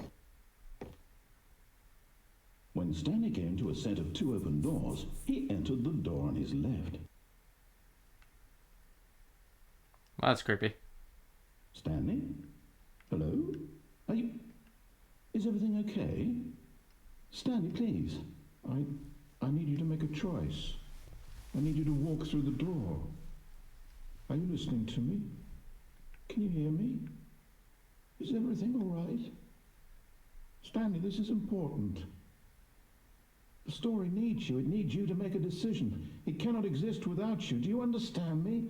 Whatever choice you make is just fine. They're both correct. You cannot be wrong here. We can work together. I'll accept whatever you do. I simply need you to take that step forward, please. Choose. Do something. Anything. This is more important than you can ever know. I need this. The story needs it. So, you hear me? Are you there? Are you listening to this? Stanley, are you there? No, I'm not listening. Okay. It's okay, I can wait. You need time to decide. Time to make sure your choice is correct. That is the best choice. That's all right. I'll wait for you to decide what's the right thing to do.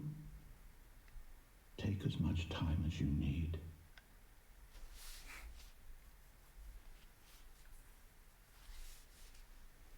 The end is never the end.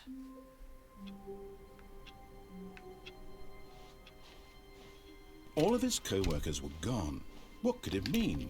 Stanley decided to go to the meeting room. Perhaps he had simply missed a memo.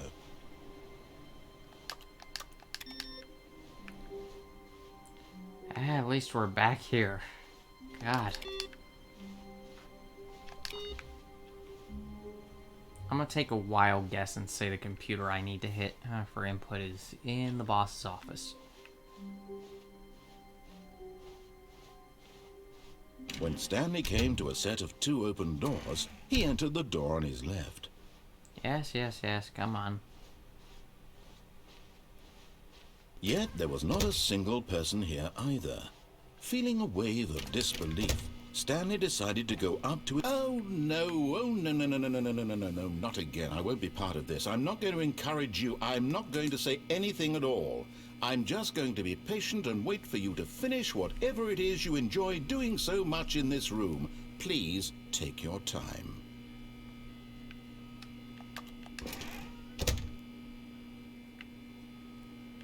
I'm surprised you have new dialogue for this.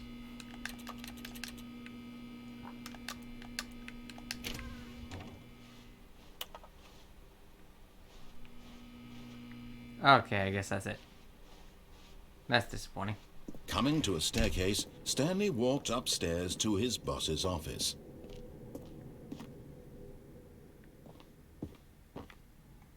Executive bathroom.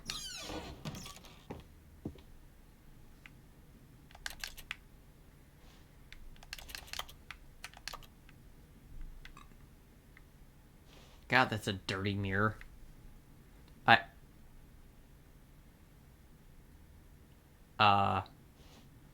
Because the boss knows that what the boss says goes, if the boss has suffered losses, then that's what the boss chose. That's a creepy poem. A bit disturbing. Also, this is a crappy bathroom. Ah, there it is.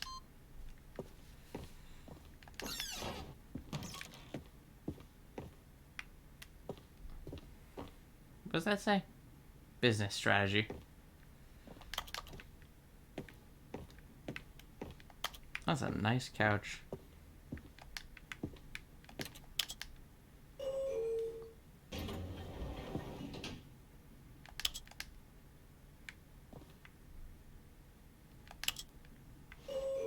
Well.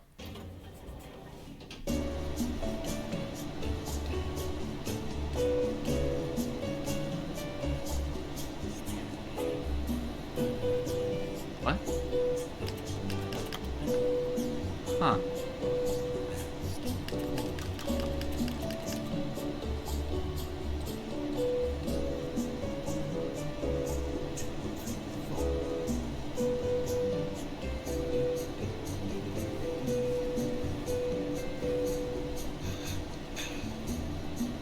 Why is elevator music always so good?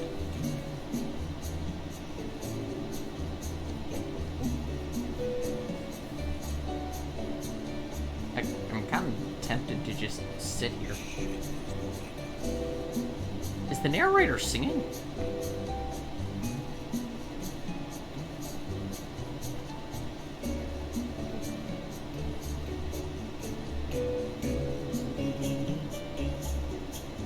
He is.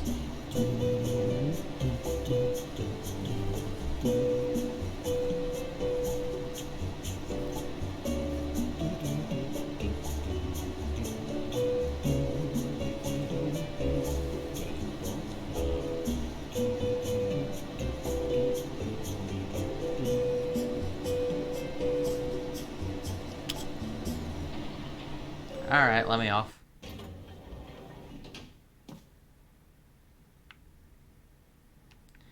Yeah, of course it leads nowhere. 'Cause why else? Stepping in. Ha! Nice try.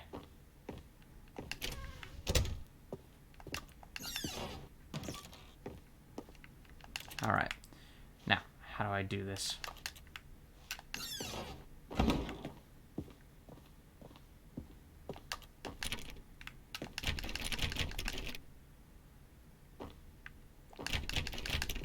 Okay, right.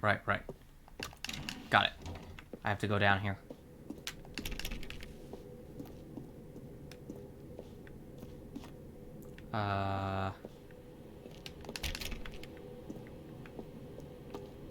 Maybe I go back this way.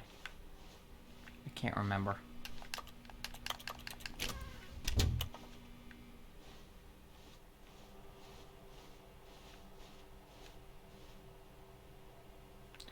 I actually can't remember what I do to get this ending.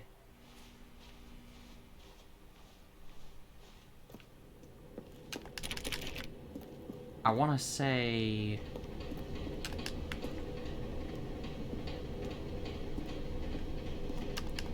Okay, no, it was back up there.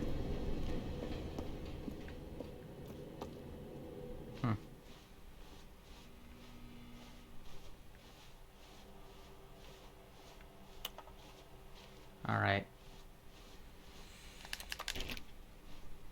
It's somewhere.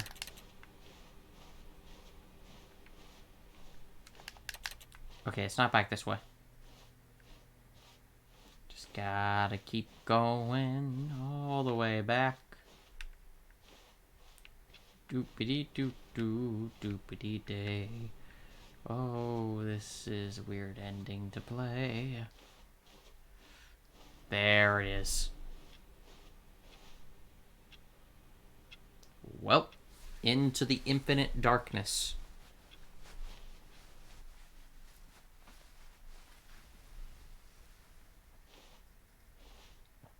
You are now leaving. Escape pod bay, floor 760.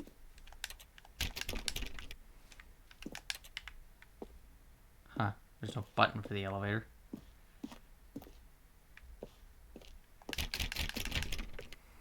Huh.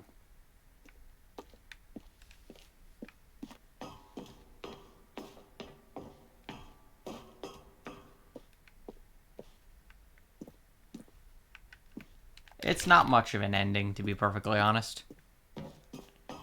Mainly because it relies on... God, it's dark. Mainly because it relies on the narrator not being here.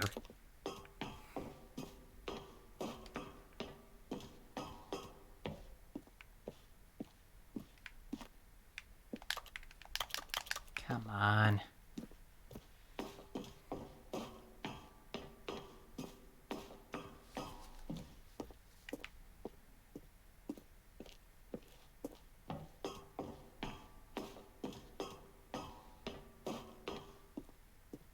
Almost there.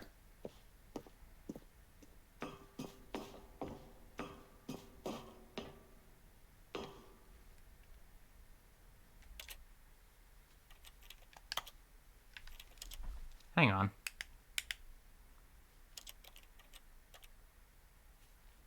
Is there a way to...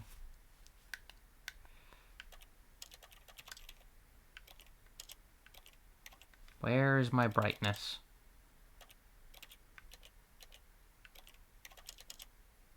Because...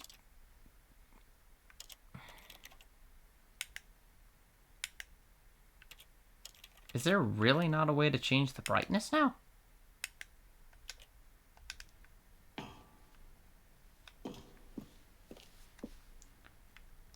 Okay.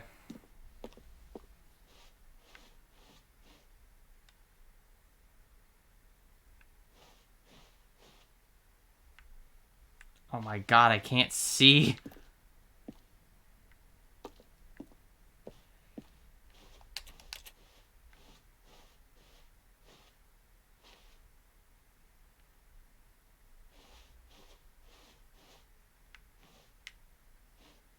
Okay.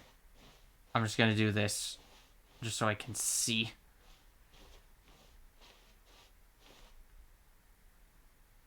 There it is.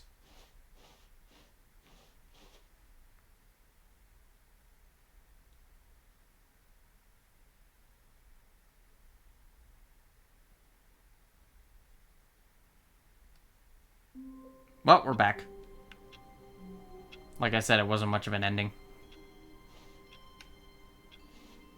Someone was following Stanley. He was sure of it. If he checked over his shoulder now, he would surely catch them. It was only a matter of time. Well, that's not terrifying. There it is. Damn it. Not yet.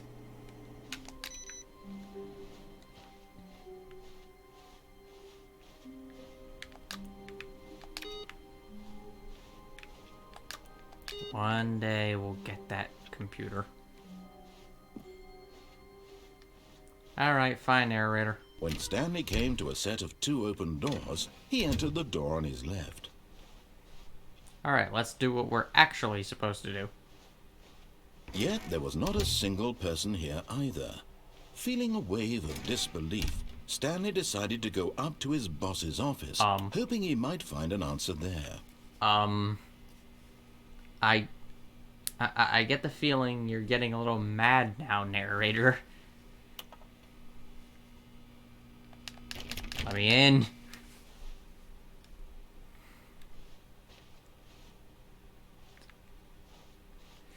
Okay. Coming to a staircase, Stanley walked upstairs to his boss's office.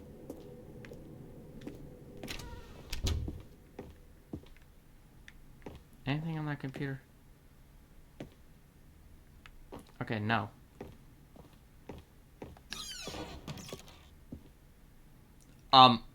Wait a minute. It's different? Money in the morning, money in the evening, money for breakfast, money crisp. How many variations of this are there? I'm curious.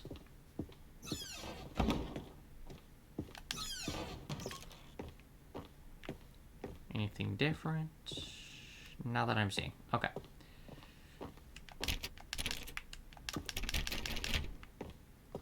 Stepping into his manager's office, Stanley was once again stunned to discover not an indication of any human life. What could it mean? Stanley wondered aloud to nobody. He began wildly tearing through papers on the boss's desk, pulling books off the shelf, looking behind paintings, desperate for clues to his situation. But his attention was caught by a keypad behind the boss's desk. What could its purpose be? In fact, this keypad guarded the terrible secret that lay buried below his feet. And so the boss had assigned it an extra secret PIN number, 2845. But of course, Stanley couldn't possibly have known this. Yet incredibly, by simply pushing random buttons on the keypad, Stanley happened to input the correct code by sheer luck. Amazing. He stepped into the newly opened passageway.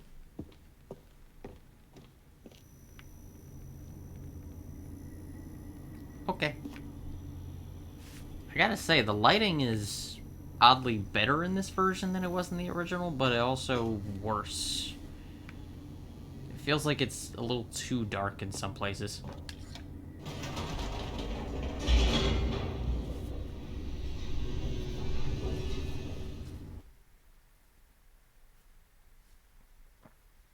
Descending deeper into the building, Stanley realized he felt a bit peculiar. It was a stirring of emotion in his chest, as though he felt more free to think for himself, to question the nature of his job. Why did he feel this now, when for years it had never occurred to him? This question would not go unanswered for long. Go back up the elevator? Whoops, nope. Never mind. Stanley actually got back into the elevator and went back up. Silly me. Huh.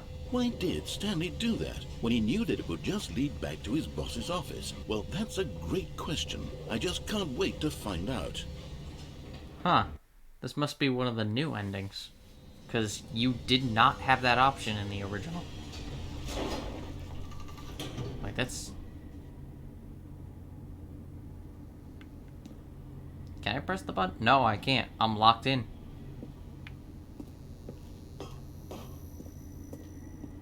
Here we are, Stanley. It's your boss's office. Exactly the way it was before you got onto the elevator. It's still just exactly what it is. What a decision you've made to come up here and look at the office again.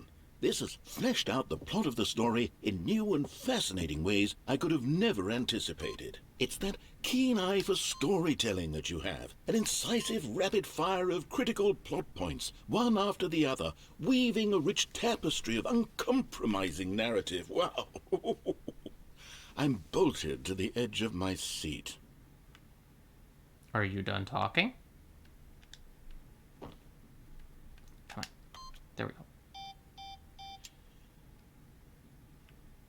What? Actually, I'm curious.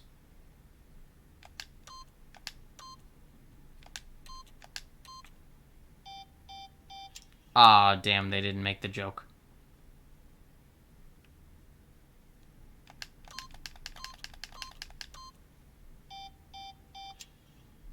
Wait a minute. How do you spell leet in, like, keyboard speak? Isn't it just 7337?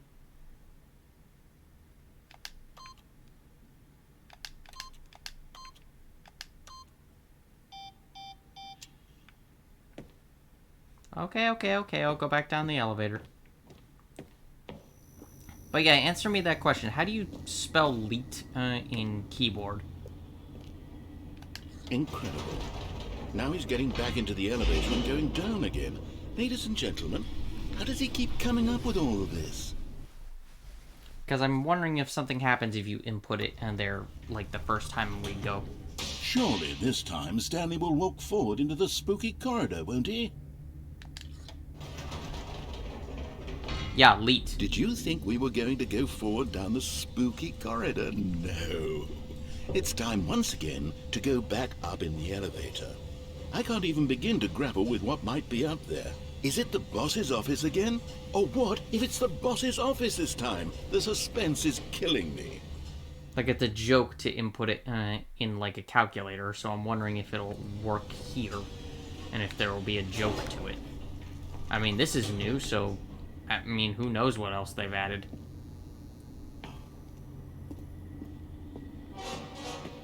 The fuck? Oh my god. It's the boss's office. Oh my god. This absolutely changes everything for me. Give me a timeout here for a minute while I process this. Hey, whoa.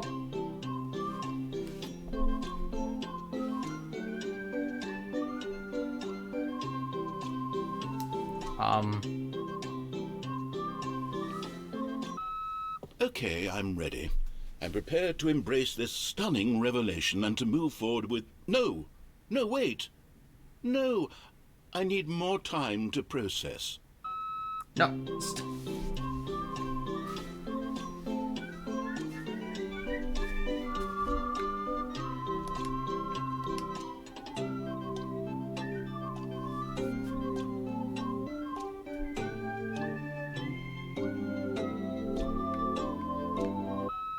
All right. I have fully come to terms with it. Have you? I have made space in my worldview for this astonishing new reality. As before, I turn to your expert eye for gripping narrative, Master Stanley. Okay.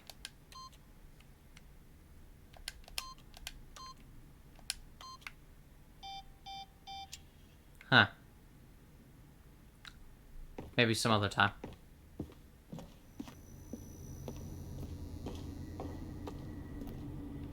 Of course. Going back down in the elevator. How did I not anticipate it? I mean, sure, now it's obvious, but you have to understand that 30 seconds ago, this kind of thing had never been attempted before. I had no frame of reference to even anticipate it.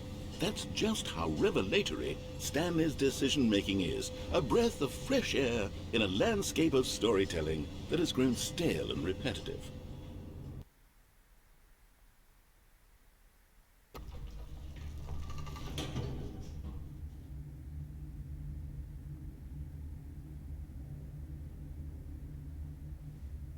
There we go. Yep. Sorry, I was just looking up something on my phone.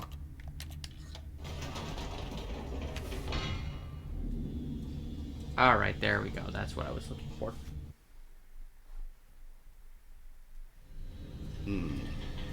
You know what? I've just thought of something. Hold on, let's stop for a moment. No. Don't you realize? It's the anticipation, Stanley. Uh-oh. You and I, we have no way of knowing what will be at the top of this elevator. Yes, we do. But the suspense, the agony of waiting and anticipating and having to guess, that's the real thrill. Oh, I simply don't want to let that feeling go. It's so precious, so fleeting. Why don't we take this elevator ride nice and slow? Uh-oh. There we go. Isn't this so much more exciting? You know, Stanley, it seems like nowadays the only thing that audiences want is to be shocked as loudly and frequently as possible. I have a feeling they you're want angry. big, explosive moments flung right in their faces from the very moment that things get started. Uh-oh. But where's the tension? Where's the trust in the audience to build a slow and nuanced appreciation for the story, the characters? Why aren't we given time to imagine the surprises? To have to think and to anticipate and then to marvel at the eventual reveal. This is storytelling, Stanley. What you and I are doing right now. This is the most exciting narrative to be developed in years. And it's really all because of you. Uh-oh. You're the one who took this bold step of revisiting the exact same locations over and over. Truly, I mean it. This is unique and different. It's not like anything else out there. You see, I want stories that surprise me, Stanley. I want to have to think.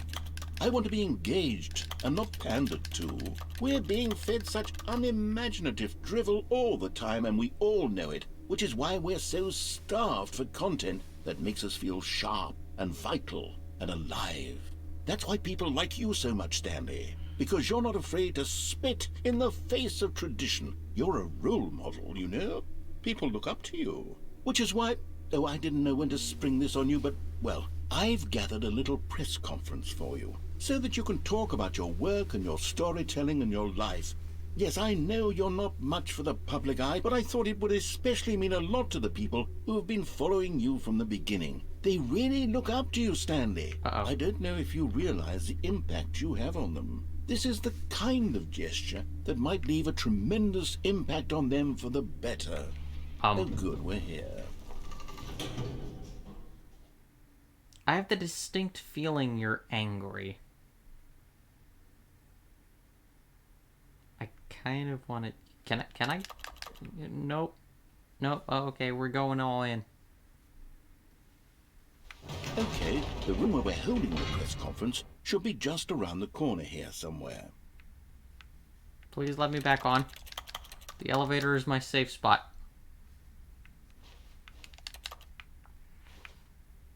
All eyes on Stanley, live on stage. Okay. World's healthiest human being. All tricks revealed. How we did it. The pyramids. Live. The guy who went to Mars. This is, An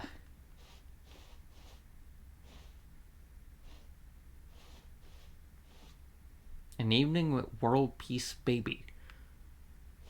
Ah, yes, here it is, just through this door. Stanley Parables Stanley tonight live on stage. There's... Oh, come on, let me in there. A Q&A with world's first sentient machine. Let me out of here. Can I shut this door? Nope. Doing great. A conversation with Alexander the Great. All right, are you ready? I've told them you're going to speak a little bit about the nature of surprise in storytelling and what it means to craft a truly unpredictable narrative. Oh, don't worry. You'll do great. Just be yourself and speak from the heart. I'm really proud of you, Stanley. Okay, it looks like they're ready for you. Go get 'em.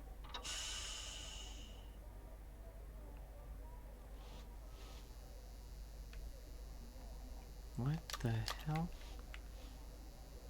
Break a leg champ, your boss, Stanley and Dad.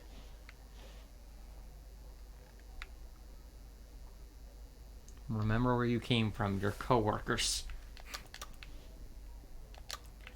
Oh god.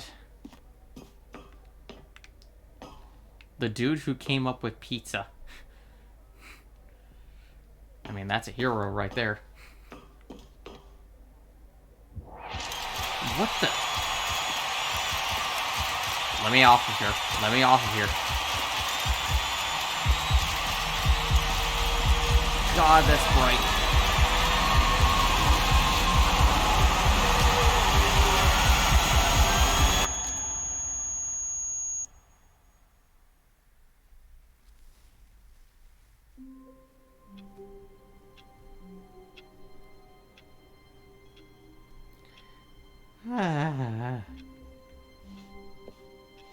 All of his co-workers were gone. What could it mean?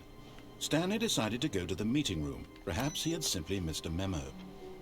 Let me out of here.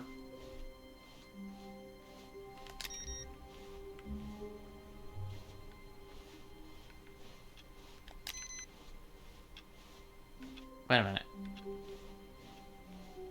Oh, I thought that was something new. It's just a box.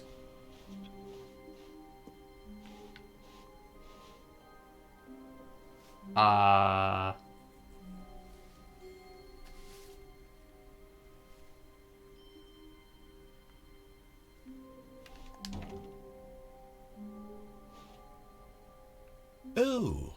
New content? What does that mean, new content? Oh boy.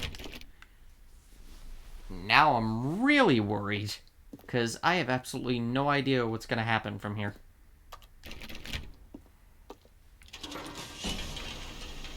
Oh no, let me off. Let me off.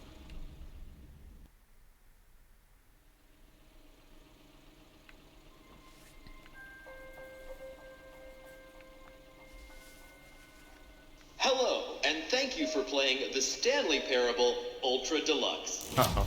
As you may know, the Stanley Parable was a video game released in 2013 on home computers. Yes. After receiving critical and commercial success, it was expanded upon in 2022 with the Stanley Parable Ultra Deluxe, a reimagining of the game for consoles and home computers. Okay. The Stanley Parable Ultra Deluxe features exciting new content that broadens and expands the world of the Stanley Parable, delighting audiences the world over. Please, step inside and see what thrilling new adventures await in the Stanley Parable Ultra Deluxe. No, please. Oh, well, this sounds delightful. I'm very excited to see the thrilling new Ultra Deluxe content. Can I go back? Please? God, I'm worried. Okay, so far it's an elevator. Nothing special yet, but I'm sure it's just the beginning of a mesmerizing adventure. If I know anything about this game, it's to expect the unexpected. Is it broken? What's going on here? Should we be moving somewhere or... Oh, there we go. All right, finally, at long last, it's on to the new content. I've never been more ready. Let's do it. Wait. Which door should I be facing? I have to say, initial impressions of Stanley Parable Ultra Deluxe, mostly tedious. It's as if Oh, okay. Let's see the content. Give me the content, Stanley.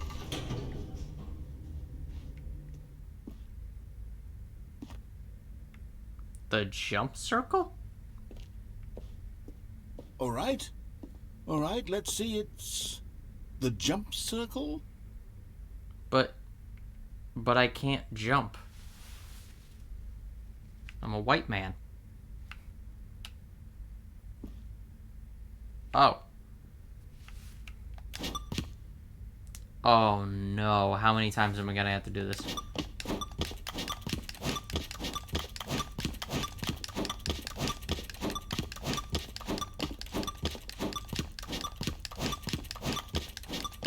Well. This is nice. Feels like I'm playing a Mario game.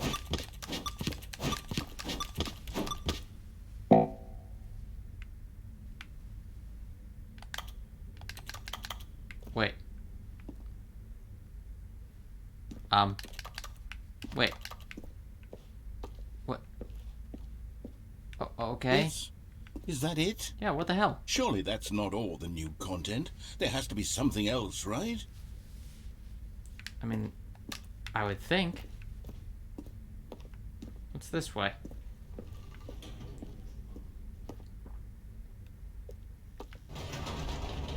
Goodness. Another elevator. Stanley, I have to say, initial impressions of this game are not positive. Yeah, I it's agree. Just elevators and jumping.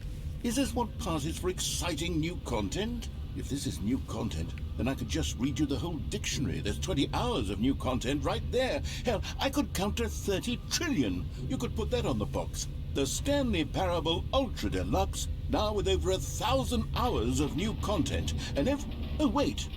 There's more. Very good. Yes. I knew there had to be something else. Let's see it. I'm ready for whatever it is.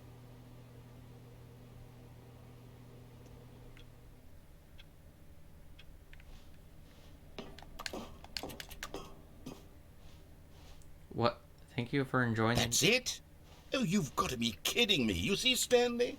This is what happens when greedy video game developers with no respect for their fan base rush a cheap expansion to market for no reason other than to make an easy dollar. And don't get me started on the level of craftsmanship that's gone into it. In fact, I'm looking right now at the game's achievements, and it's hard to believe one of them actually says, "Test achievement, please ignore." What quality assurance department signed off on this?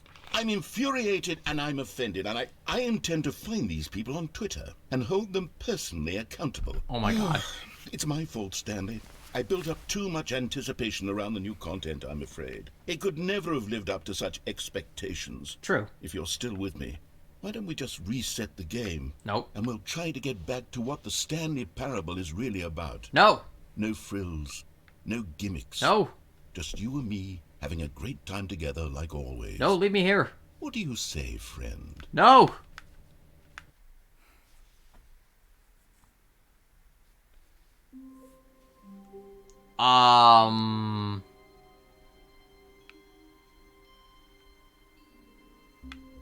Uh-oh.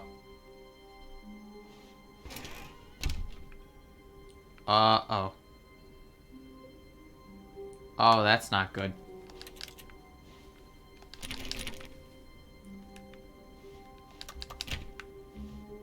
Oh, boy.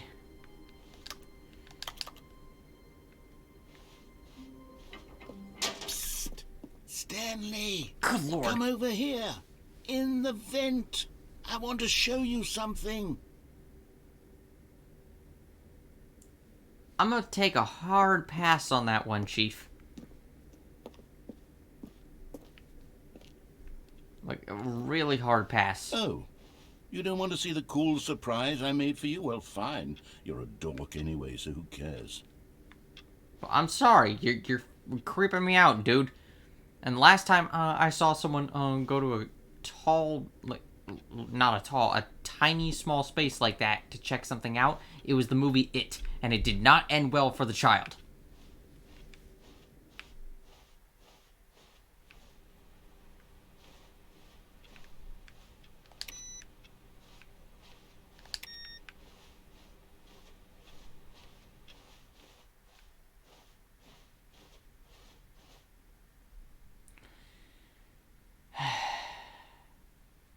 Fine. Fine, I'll go to your damn vent. It's probably gonna be horrifying. Scar me for...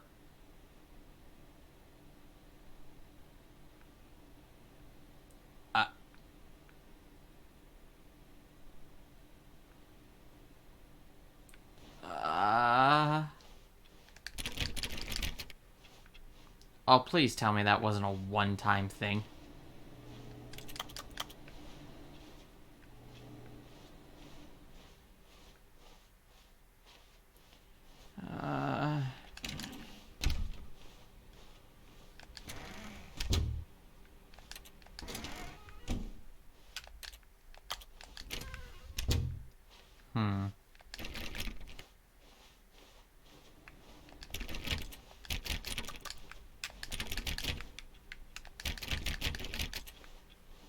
Nope. Okay.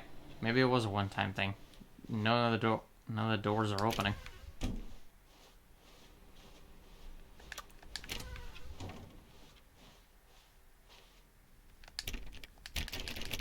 Oh.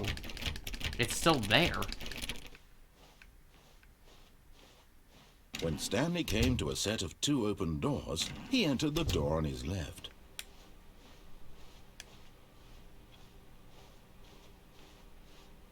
Yet there was not a single person here either.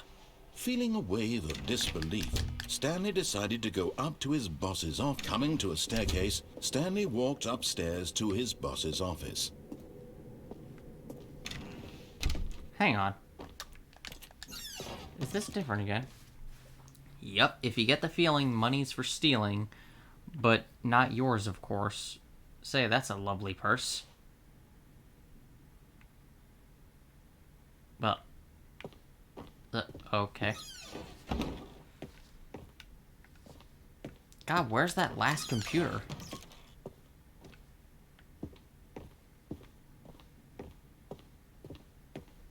The moment he entered his manager's office, Stanley froze in his tracks. Not a living soul anywhere. Could he really be all alone? This was too much for Stan. Stanley was in such a rush to get through the story as quickly as possible, he didn't even have a single minute to just let the narrator talk. That kind of anxiety isn't healthy, so he relaxed for a few moments with some calming New Age music.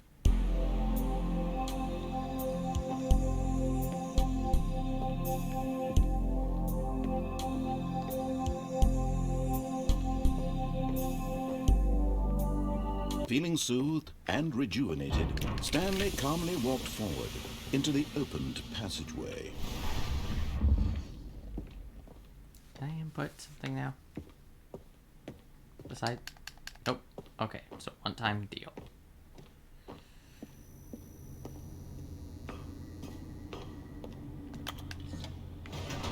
Alright.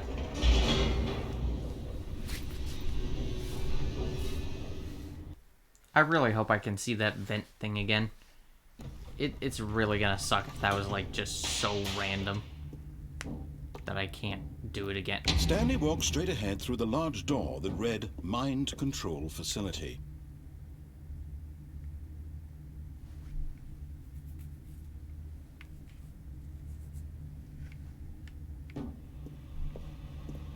Although this passageway had the word escape written on it, the truth was that at the end of this hall, Stanley would meet his violent death. Do I feel calmer now? No, not after hearing this. The door behind him was not shut. Stanley still had every opportunity to turn around and get back on track. At this point, Stanley was making a conscious, concerted effort to walk forward and willingly confront his death.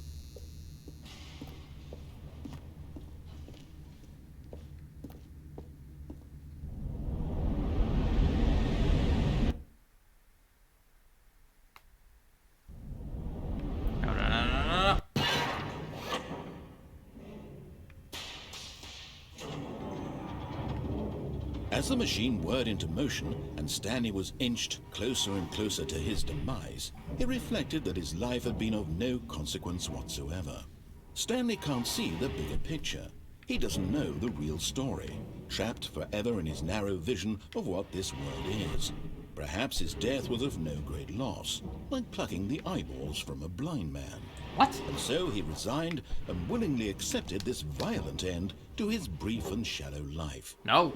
Farewell, Stanley. Well. Yep. Farewell, Stanley, cried the narrator, as Stanley was led helplessly into the enormous metal jaws. In a single visceral instant, Stanley was obliterated as the machine crushed every bone in his body, killing him instantly.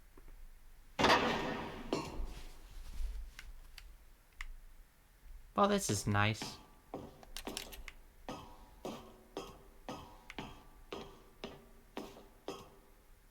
And yet it would be just a few minutes before Stanley would restart the game, back in his office, as alive as ever. What exactly did the narrator think he was going to accomplish?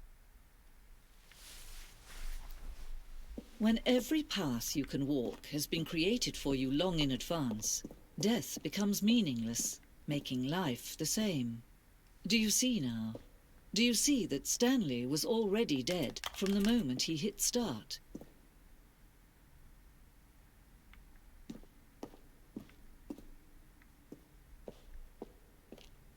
Do, do, do, do, do, do, do, do, do.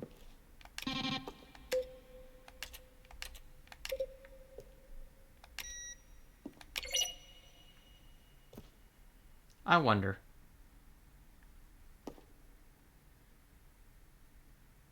Ah, no.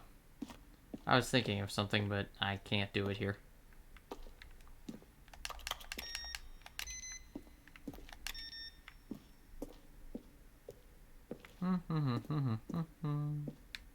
Wait a minute, wait a minute, wait a minute. Oh, no. I fell dumb. I figure there's gotta be at least one more computer.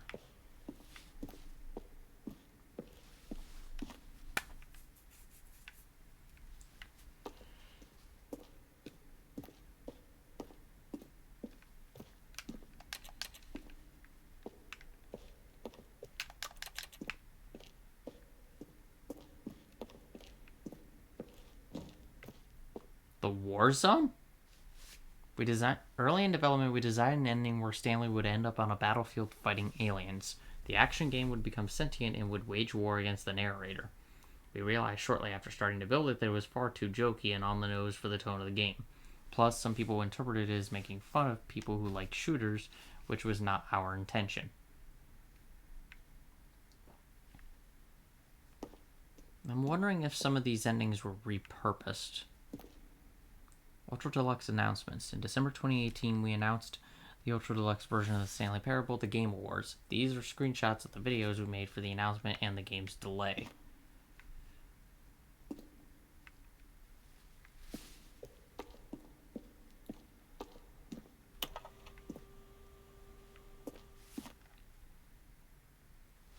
We set out to ask people to email the narrator for questions. While we had initially planned to use these to further promotional materials, we never found the perfect use for them. Here are a selection of these emails.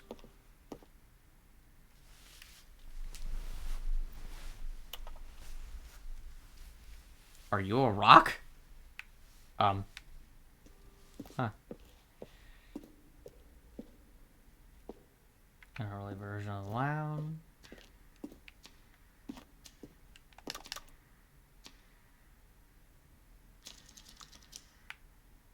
Oh, that's creepy.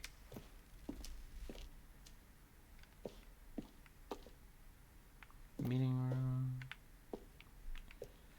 Okay. Maintenance layout. Blah, blah, blah.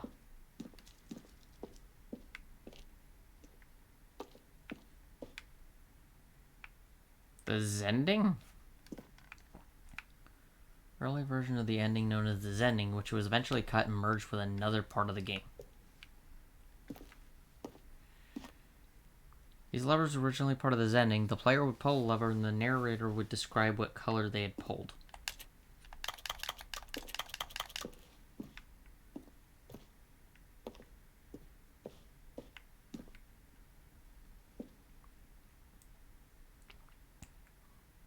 Oh, wow. Okay.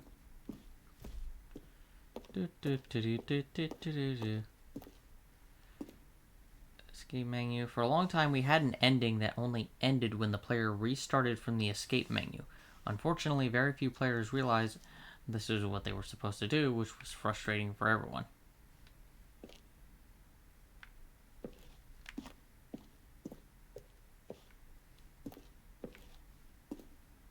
Our room elevator.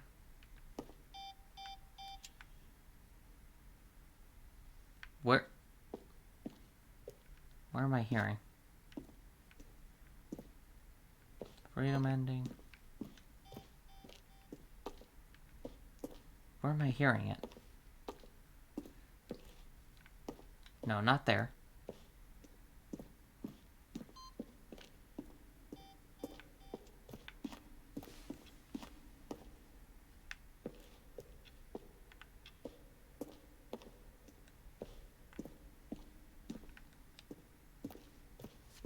I keep hearing something.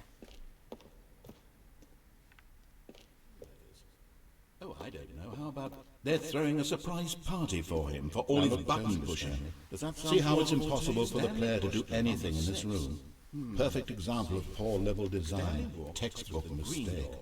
It's the kind of thing you'd pick up on intuitively if you had even the most fundamental understanding of good and bad game design. But of course, you being you, you'll probably spend the next hour trying to solve it. God, this is like a friggin'... There's the noise.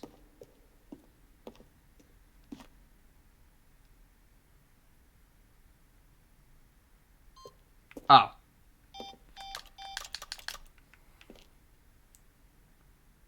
Oh, from the early version of the countdown. Okay. God, that was bothering me.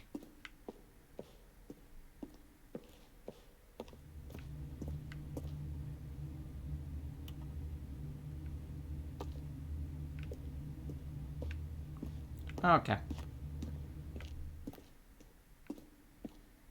Alright, let's head to the end of this ending. Oh, look at these two. How they wish to destroy one another. How they wish to control one another. How they both wish to be free. Can you see? Can you see how much they need one another? No. No, perhaps not. Sometimes these things cannot be seen. But listen to me. You can still save these two. You can stop the program before they both fail. Push escape and press quit. There's no other way to beat this game. As long as you move forward, you'll be walking someone else's path. Stop now and it'll be your only true choice. Whatever you do, choose it. Don't let time choose for you. Don't let time... Well, there we go.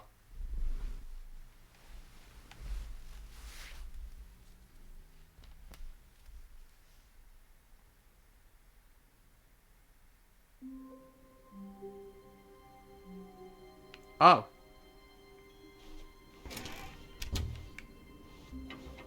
Psst! Stanley! Come over here! In the vent! I want to show you something! Okay, I actually have a chance to do this now. Oh, this is creepy. What? Oh, God.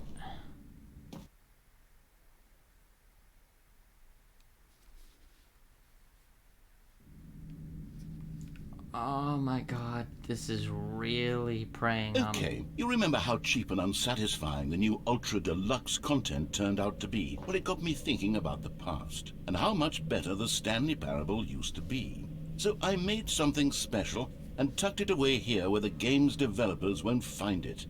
Just our little secret. Take a look. Okay.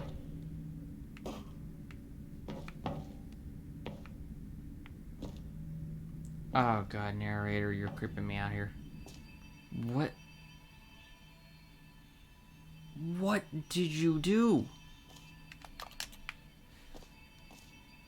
Oh my God, I feel like I entered the Elder Scrolls or something. I call it the Memory Zone. What? It's where I've been storing all my favorite memories so I can relive the peak experiences of my life whenever I want. Experiences like the launch of the Stanley Parable on PC.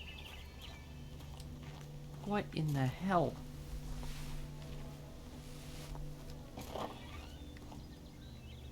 Oh no. Narrator, I think you're a little obsessed. Why is there a baby? You see, Stanley, doesn't the Memory Zone remind you of how wonderful Stanley Parable was before it was sullied with a cheap re-release? Remember back in October of 2013, when the game originally launched? Yeah. Back then, video games had integrity. Back then, it all meant something. Oh, the waste.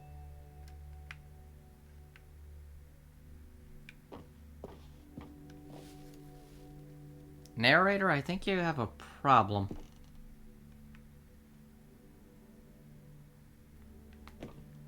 Like a really big problem.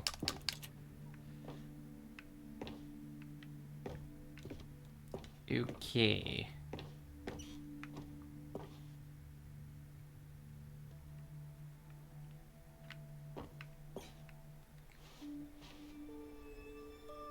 Smile because it happened.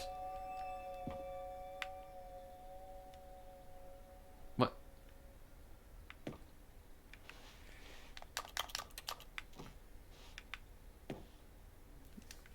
Oh God, I remember this. Go outside. Don't play for 5 years. That is a real achievement from the original game. One that barely anyone ever got. And to make it worse, the Ultra Deluxe version has an achievement where you have to not play for 10 years. 'Cause why not? Unachievable. It is impossible to get this achievement. This one I don't remember.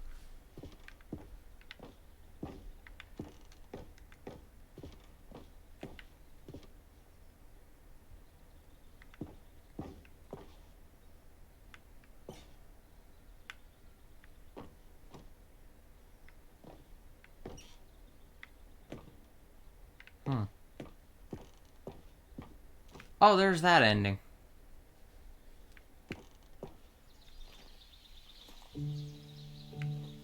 What's this? In loving memory, little Stanley. Je suis dans la mémorisation, c'est sur la pluie de l'eau, et je n'attends plus que toi, mon amour. Well, this isn't what I expected. C'est là, dans la mémorisation, où je me remémore les jours. And over here is where I keep reviews of the Stanley Parable. Like this stunning triumph of games journalism, 10 out of 10 from Destructoid.com. Oh, God. James Stephanie Sterling writes, and I quote, "Where so many games that aspire to be more than games end up less than any form of art, Stanley Parable strives and then succeeds to be every game ever created." Did you hear that, Stanley? Every game ever created. That's how grand and all-encompassing the original Stanley Parable was. It was literally every game ever created. It was Skyrim, it was Persona 3, it was all of them, and now it's nothing. It's no games at all. It isn't even the Stanley Parable anymore. It's just a husk now. A lifeless husk with an hour of new elevator content. I can honestly say I wasn't expecting a reference to Persona. Oh, God.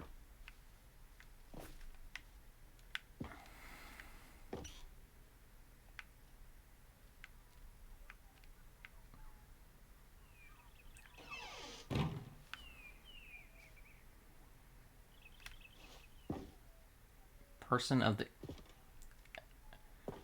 Of course. Wait, is that a I Hate Mondays mug?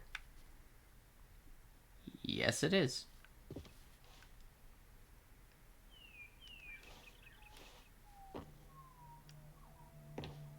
I'm gonna go this way. Oh. I can't go that way anyway. Okay, it doesn't matter.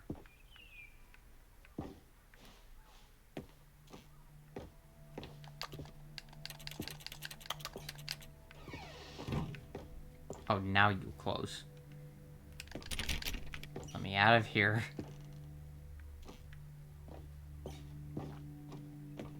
Here's another moving passage, this time from GameSpot.com. Oh, God. The Stanley Parable is both a richly stimulating commentary on the nature of choice in games and one that offers some of the most enjoyable, surprising, and rewarding choices I've ever been confronted with in a game. 9 out of 10. Don't you get it, Stanley? The game was perfect.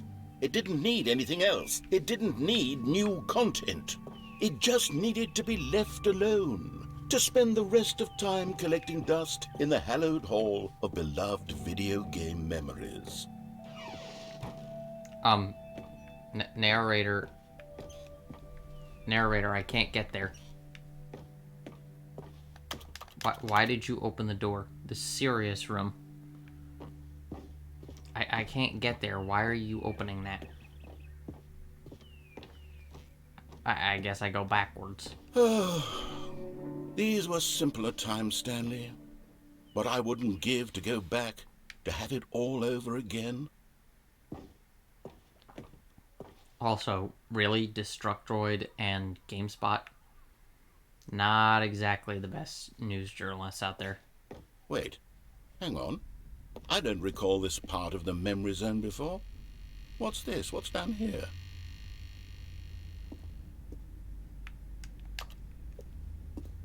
Oh my God. Oh no. Oh God, no. Stanley, it's a collection of reviews from Steam, the online video game distributor. I haven't looked at these in years. Oh no. I can't even imagine what's been collecting down here. Surely these reviews were glowing as well, weren't they? Narrator, it's Steam. You get about as much good as you do bad. Usually bad. Yep. Honestly, I could not be bothered to play this game to full completion. The narrator is obnoxious and unfunny, with his humor and dialogue proving to be more irritating than entertaining. Unfunny! funny? I'm not trying to be funny. I'm trying to make a serious work of art. I suppose I could write up a handful of gags to insert into the Stanley Parable, but the game is already such a densely layered web of profound philosophical insights that I can't even imagine where I'd have the room to stick them. Oh, this is... I'm really starting to wonder where this is going.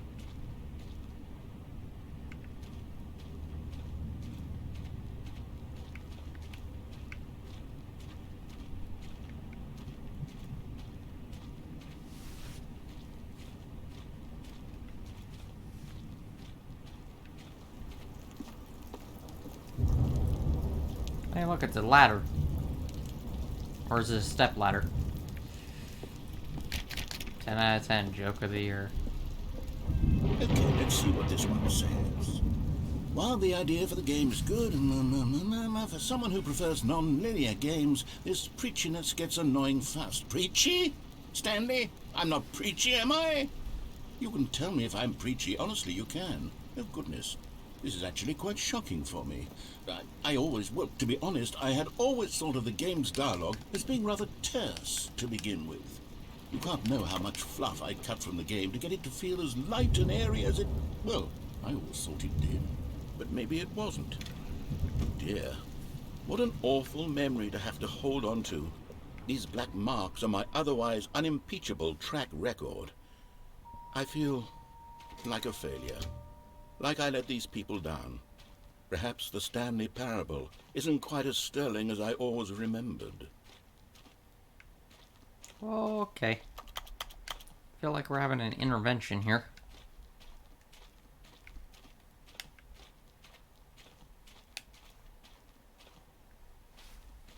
And there's the next one. Or the last one. What's this one got to say? You constantly have to stop doing anything so the narrator can catch up with his long-winded explanations of what's happening. I wish there was a skip button. A skip button? Well, yes. Yes, I think we can do that. If I'm truly too preachy, then maybe letting you skip ahead for just a moment, surely it couldn't hurt. Not if it means we can strike these negative reviews from the record. Only positive reviews of the Stanley Parable. That's my motto today, and it's always been my motto. I'd do anything for the customer, Stanley. Yes, a skip button we shall have. Oh, this does not bode well.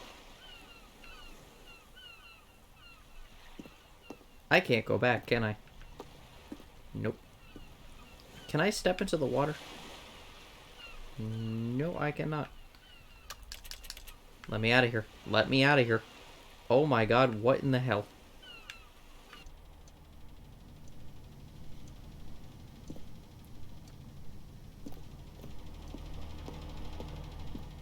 Wait a minute. Oh, I thought there would be something behind there. Seems like the kind of trick they would pull.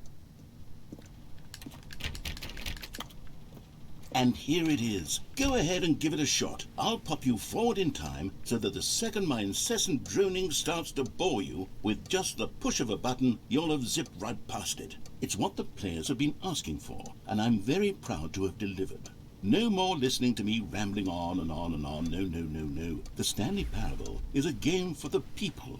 And if the people want silence, then by goodness, that's what they're going to get. Well, don't sit around waiting for me to shut up. Go ahead and make me shut up. Here, we'll pretend that I've just begun an interminable monologue, and it goes something like this. The story, and the choices, or what have you, and therefore by becoming it is, so on and so forth, until inevitably, we all until the end of time, at which time everything all at once, so, now you see, blah blah blah blah blah blah blah blah blah blah blah blah blah blah blah. We've eaten too much and it can't be just yet, no, until 245. That the logic of elimination working backwards, the deduction therefore becomes impossible to manufacture. It went on for nearly 10,000 years, until just yesterday, here and there, forward and back, and never a moment before lunchtime. It can't be. It's the only thing there is. How many billions left until so much more than forever ago? Which is why I say, the story, and the choices, or what have you, and therefore, by becoming it is, so on and so forth, until inevitably, we all until the end of time, at which time everything all at once. Oh my god, is so, this now repeating? you see, blah blah blah blah blah blah blah blah. Oh my god, it is repeating. We've eaten too much and it can't be just yet. No, until 240. I'll admit the game could use something of a skip button for when you have to repeat scenes, but I have a bad feeling for how this is about to turn out. 5. That the logic of elimination. Oh, you're back, you see. You were only frozen in time for a few minutes, but it was plenty of time for me to deliver a long, rambling monologue full of unnecessary verbal flourishes and lengthy ruminations on the nature of choice in video games. Of course, I happen to believe it was perhaps one of my more profound...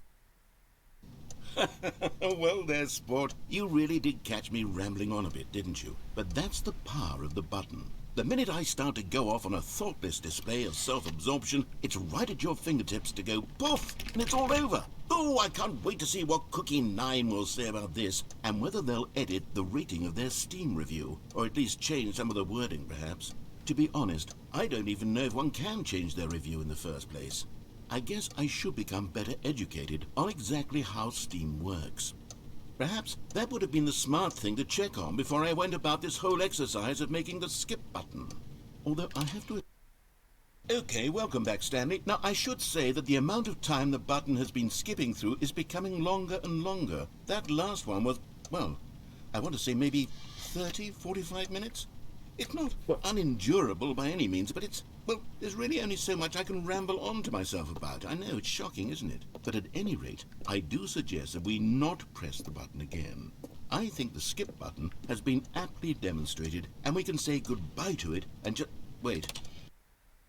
Stanley, please don't push the button again. It's been 12 hours. You've just been frozen there. I don't know why the skips are getting longer, but they're really, truly getting longer, and my God, there's no way out of the room. Stanley, the door is gone. It's completely gone. I noticed. I've looked at it from every angle. I've checked every one of those walls 1,000 times, and there's no door, Stanley. There's no door. There's just you and the button, and if you keep pressing it, I have no idea what will happen. I have no idea how long I'll be made to sit here, and more than anything else, I don't know how to stop you from pressing the button again. Oh, Stanley, you're back. You're back. What? Oh, my goodness. I have someone to talk to again. Stanley, I think it's been a week. Or 2 weeks. I've been sitting here all that time. Just sitting here. Not a single person to speak with.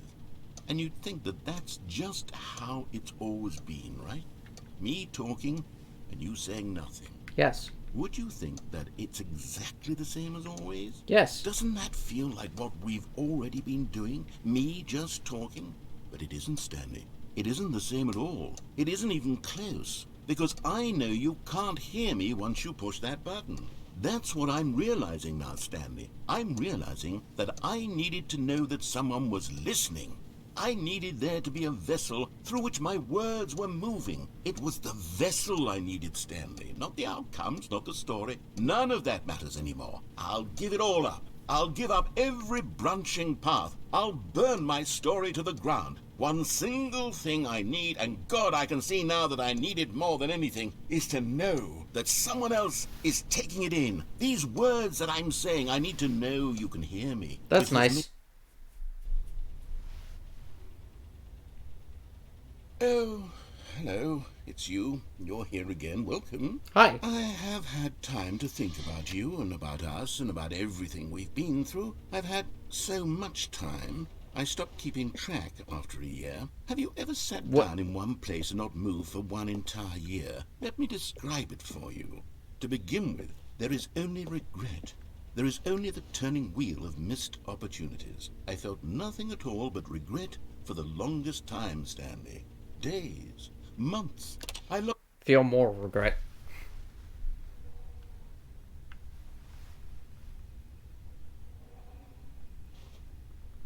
Uh-oh.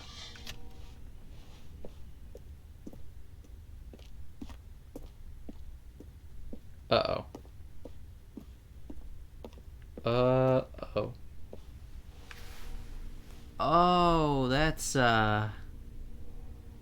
That's not a good thing. Okay. Let's,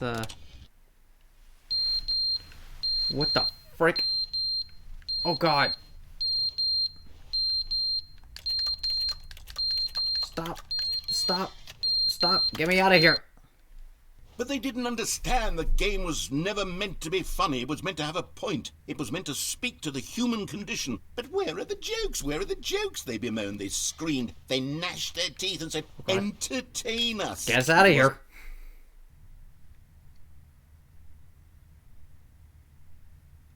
I don't know what I did. Something was beeping. I assume it was the clock.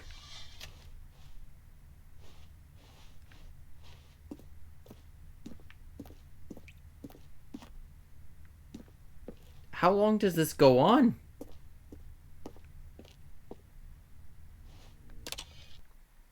The end is never the end, What? is never the end, is never the end, is never the end, is never the end, is never the end, is never the end, is never the end, is never the end, is never the end, is never the end, is never the end, is never the end. Okay.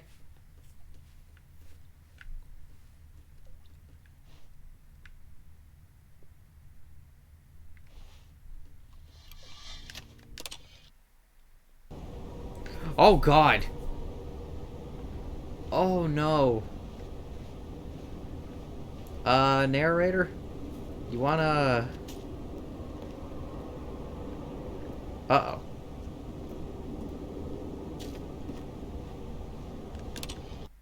Narrator, you wanna get back here?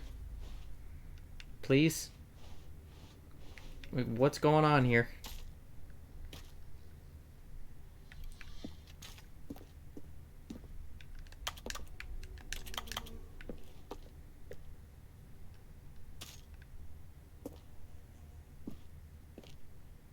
Let me out of here.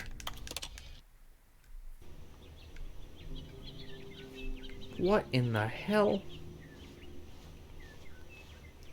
God, what are years passing?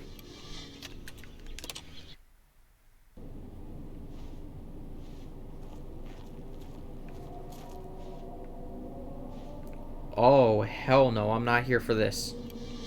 Get me out of here.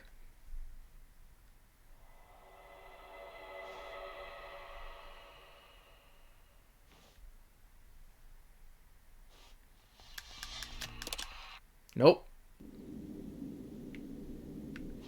What in the hell? I was not there for that horror atmosphere. What in the...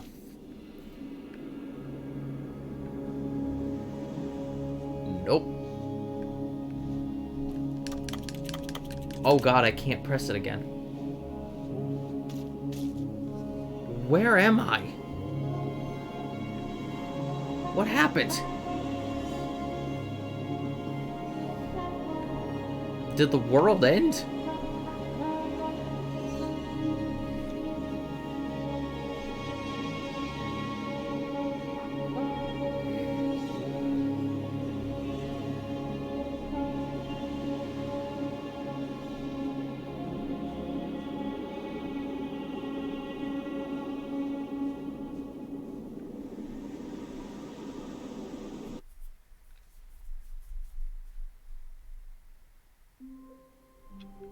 Oh God, am I back?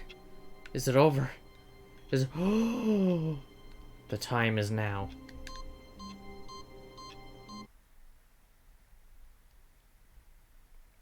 It's here.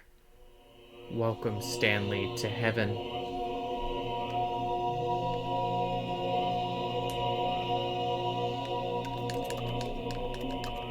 Yes.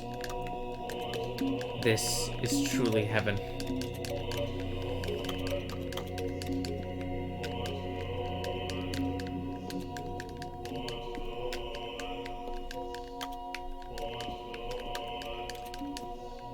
Yup. You get this if you keep inputting into the computers. Eventually, you'll get to this.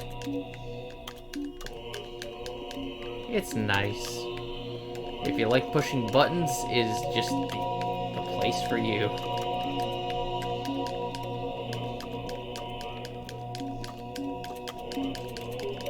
Unfortunately, it is impossible to, like, push all of them.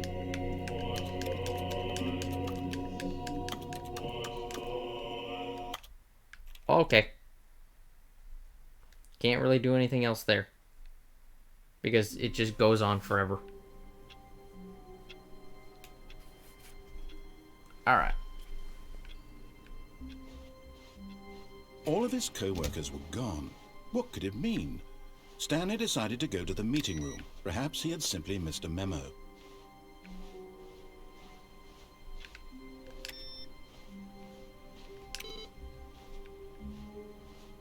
Alright. What?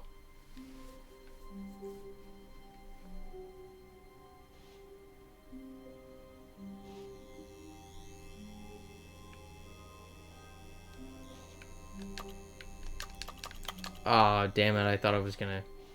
Oh, good. You noticed my sign. Yes, I have something very exciting to show you. Alright, fine, narrator. We'll do it one more time. But after this, I might have to end it. Because I'm getting tired. And I still have to clean up stuff in the kitchen.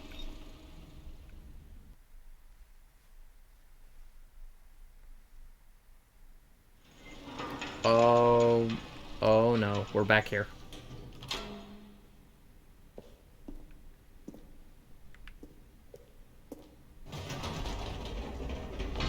You see, Stanley, I've been reflecting on the Stanley Parable and about how roundly disappointing this Ultra Deluxe version has turned out to be. The original Stanley Parable was a landmark, and any new content for it should live up to that legacy. So forget this Ultra Deluxe nonsense. I say we take it one step even further. What? Which is why I'm very proud to announce for the first time ever, the Stanley Parable 2. What? The end is never the end again. Yes, you see, isn't this far superior to a measly re-release with a few minor additions? Think of all the new territory we'll cover with a fully fledged sequel. An entirely new experience, built from the ground up. Why, there are so many possibilities. It could go in so many different directions. This is what fans have truly been asking for. I mean, you're not entirely wrong, but... Calling it the Stanley Parable 2 is just so much catchier than Ultra Deluxe, don't you think? Ultra Deluxe? What does it even mean? But the Stanley Parable 2, now that's an artistic statement right there. It's future-oriented. It screams progress and innovation and long-term franchising potential. Sure. We can make it. Just the two of us. We can make it if we try. There's just the two of us. Just the two of us. Just the two of us. Building castles in the sky. Just the two of us. You and I. How nice.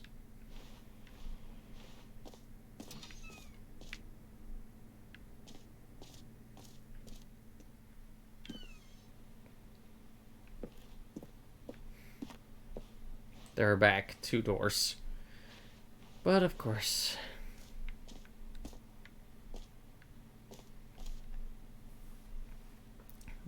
It's better to use the color red, lover, blah blah blah.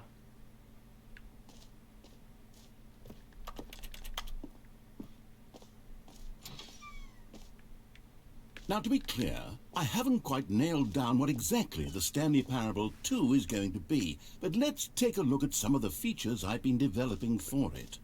I figure that if I can loosely organize a handful of interesting concepts, that surely the game will sort of naturally spring up around them. It'll all work itself out. Game development is much more of a fuzzy magic than anything scientific or logical, really. I mean, yes, but still. Wait, who took the red marker? Me. Well, I mean, yep, that works.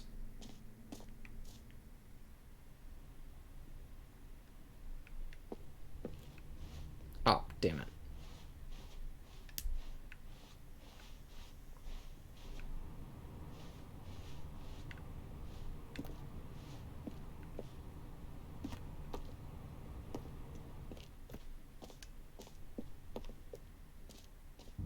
Here we are. What? Go on. Try out some of the new features. Oh, I see. This is what you were talking about. The reassurance bucket.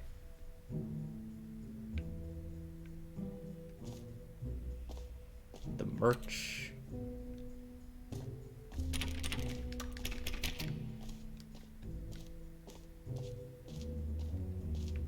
Please no screenshots.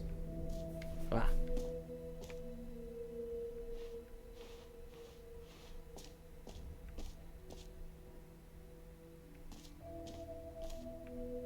The button, this is the name of the player that is playing the game. Jump circle, infinite hole.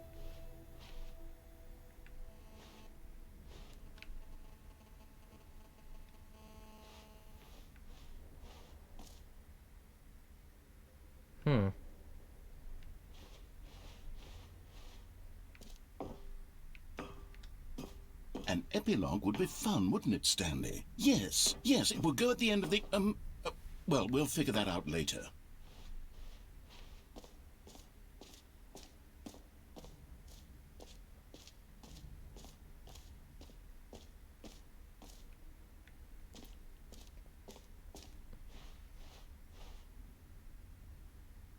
Achievement, blah, blah, blah.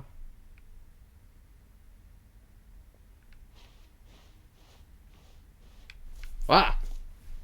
Oh god, I didn't notice that thing was moving.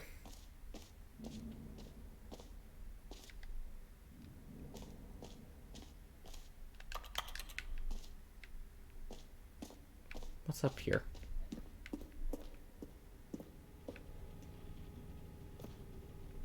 Collect them all. Can you find them? Can you find it? Okay.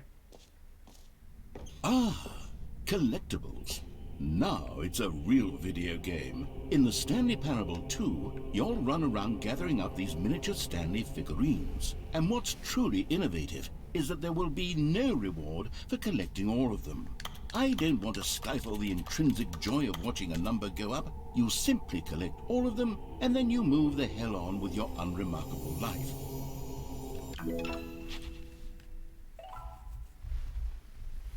Okay.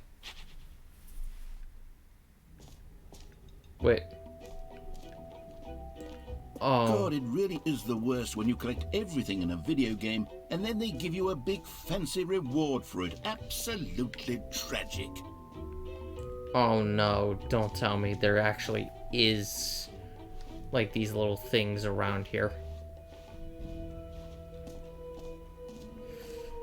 Oh god, I'm gonna have to keep my eyes peeled, aren't I?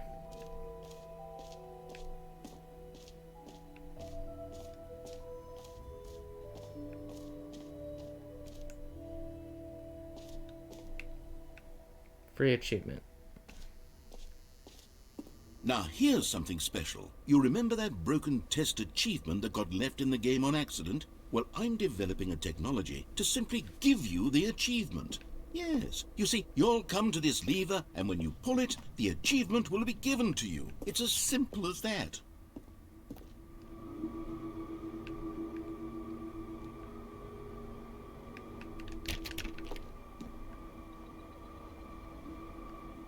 God, now I'm paranoid.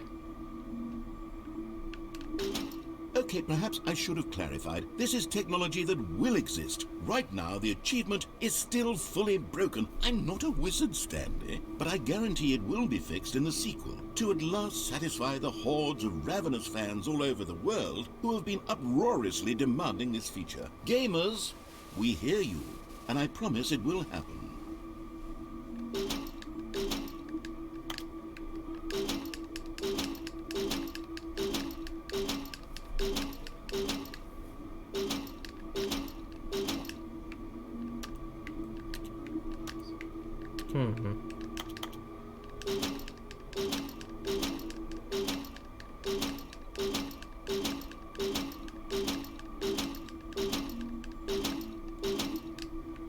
Huh, I would have thought he would actually say something. Guess not.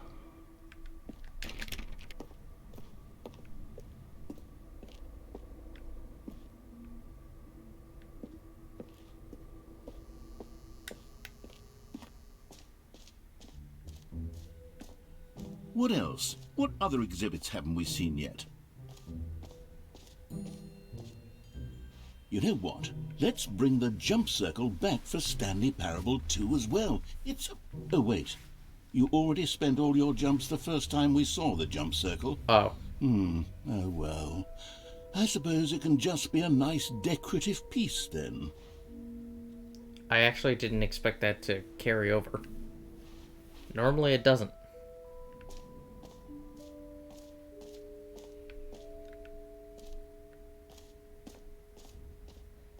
What is this? Okay, I'll be honest, I haven't yet decided on this one. I think that in the new version, the office could use a bit of decoration, like balloons. But I'm undecided on Get Well Someday and Happy 12th Birthday. Which would you go with? You know, sometimes when you solicit another person's opinion, it makes you realize that you knew which one you actually really wanted all along. Happy 12th birthday, step-niece, it is. Wow. Screw you too.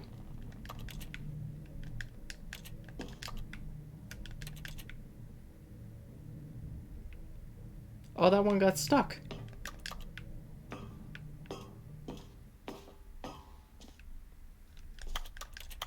Or actually, maybe I should have gone with... No, I've made my decision. We're moving on. Come now, you've already made your choice. It's true that you chose badly, but we all have to move on from our mistakes.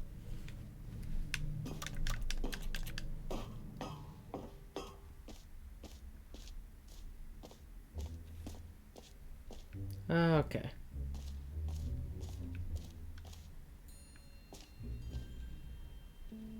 Where...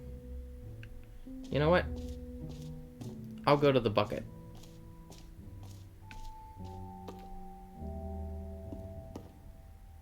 A common complaint of the Stanley Parable was that it was confusing and paradoxical, that it engendered a chaotic sense of reckless despair in those who played it. Well, I'm happy to say that after much consideration, I've engineered a clever solution to this fundamental problem with the game. It's the Stanley Parable Reassurance Bucket. You see, Stanley, anytime you're holding the bucket, a sense of calm and ease will fill your mind and your heart. It's true. As long as you hold on to the bucket, the many disorienting contradictions of the Stanley Parable will feel perfectly normal and perhaps even comforting. You may even come to long for the gentle embrace of jarring cognitive dissonance while the bucket is in your arms. And to be honest, it's a much more convenient solution for me than actually redesigning the game to be less uncomfortable. Can you imagine what a pain in the ass that would be? Yes, the bucket is the perfect solution. Come on, give it a try. Bye. Ah, damn it, they won't let me. Huh. Oh.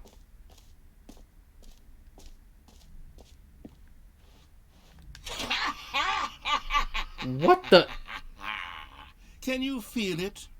The glow of comfort, even in the face of crushing despair, must already be sweeping through your body. And in fact, can I say that I do believe the bucket lends you an air of charisma as well? I think that just holding it has made you the slightest bit more attractive as a person. The benefits of the bucket seem to go on, don't they? All this and more awaits you in the Stanley Parable 2. Wait a minute. Am I just carrying this around now? Does anyone give out awards for most enjoyable bucket in a video game? That really should be an award if it isn't already.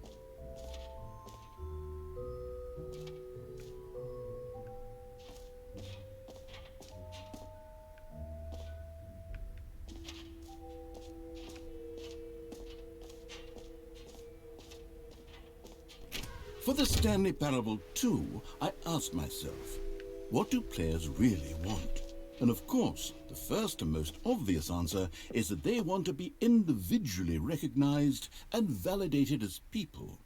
So with that in mind, my first addition to the game is this button which speaks the name of the person playing the game. Isn't that wonderful? I suppose.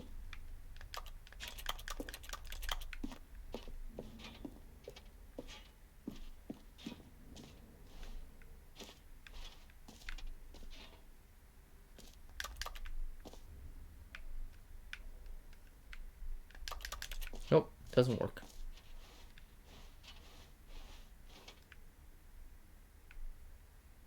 Jim. Sorry, I should have clarified. Right now, the button only says the name Jim. But of course, in the final game, this button will say your name, whatever name that is. Here, let's have you role-play as Jim to really simulate the full experience of this feature. Just play along. I promise you'll love it. Okay, here we go. Let's take a deep breath, clear your mind, forget whoever you are, and simply become a person named Jim. I want you to imagine yourself living as Jim, sleeping and waking as Jim, falling in love and being heartbroken as Jim, seizing all of the world's possibilities as Jim, and as Jim watching your dreams crumble into dust. Do you feel it deeply? Are you really, truly Jim right now? If so, then please step forward and press the button.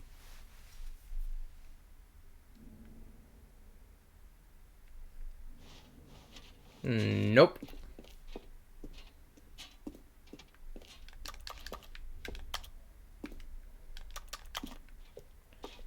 Fine, I'll do it just to move us forward. And I'm not a Jim. Jim. Yes, you see? What a thrill, what a rush. That was you. The button described you. Do it again, do it again. Jim. Ooh. It hits even harder the second time. If this were the only new feature in the Stanley Parable 2, it would still be worth the money. Let's take a break from the Jim button. I'm too emotionally drained from all of this personal validation. Jim. Whoa there, cowboy. Sometimes a person can be too much Jim. I'm putting the Jim button away. Otherwise, soon you'll start to lose all sense of who you actually are. No, give it back. Give it back or I'll jam the button so far up your nose. Do I seriously have to carry this bucket around? Like the entire time?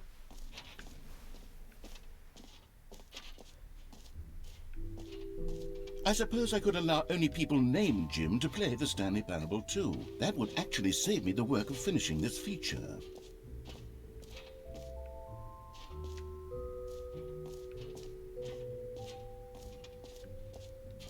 There it is, infinite hole.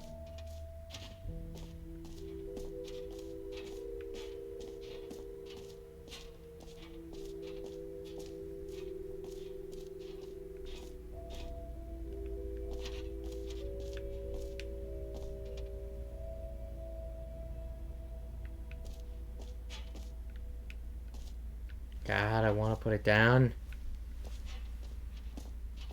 Stanley, here's an idea that I'm truly fond of. It's never been done before in a video game. This is, in fact, a hole that you can fall down forever. That's right. Infinite falling. You can fall until the end of time, if you like. A stunning leap forward for video games as a medium.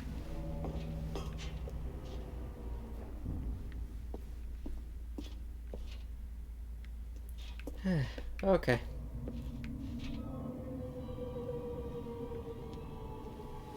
So, basically like a glitch. Isn't it wonderful? One of my more ingenious concoctions, if I do say so. Now then, since you've gotten to see the infinite hole, you can press the teleport button to pop back up to the top, and we can continue onward. Great. Now, I'm very excited to show you even more of my ideas for the sequel. Whee! Okay, and I guess we're back in the hole now. Did you really need to see it again? Yes. I don't know what else there is to say, Stanley. It's an infinite hole. It's exactly what you're doing right now, but forever. There really are so many other fascinating exhibits that I've prepared for you. I really spent quite a lot of time on all this, and I would very much like to show you some more of them. How about we go ahead and press that teleport button again so we can get back to what's really important about... Oh, goodness. Well, this is rather embarrassing, Stanley. I'll be honest with you. I truly did not believe that anyone would actually stay in the hole long enough to hit the bottom. Yes, I know, I told you the hole was infinite, but come on. Who actually wants to fall forever? The hole was plenty deep. It was more than deep enough, in my opinion. Maybe it's you who likes falling too much. Maybe you're the problem. Look, things got a little heated there. I think we both said some things we didn't mean. Why don't we just put all this behind us and agree to just call the hole mostly infinite? Okay. If that works for you, then go ahead and press the teleport button to warp up to the top of the hole and we can move on. I'll just be up here when you're ready. I could also just wait here.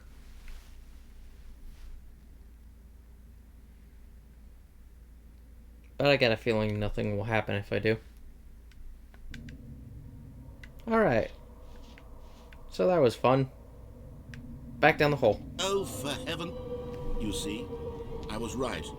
The problem is you. The problem is that you like holes too much. Not normal. Wow. A normal person would have said, yep, that's an infinite hole right there. Goes on forever till the end of time. Don't need to see it all, but not you. Oh, no, no, no, no. You have a weird sort of... Oh. Did the hole seem even shorter to you this time? I couldn't help but feel like you spent a little less time in there than you did before. I mean, admittedly, I didn't make an infinite hole, but I didn't think it was that not infinite. Well, I suppose once again there's nothing to do here. If you decide you've had enough of the hole, you can hit the teleport button and come join me up above. Had enough? I'm positively thrilled.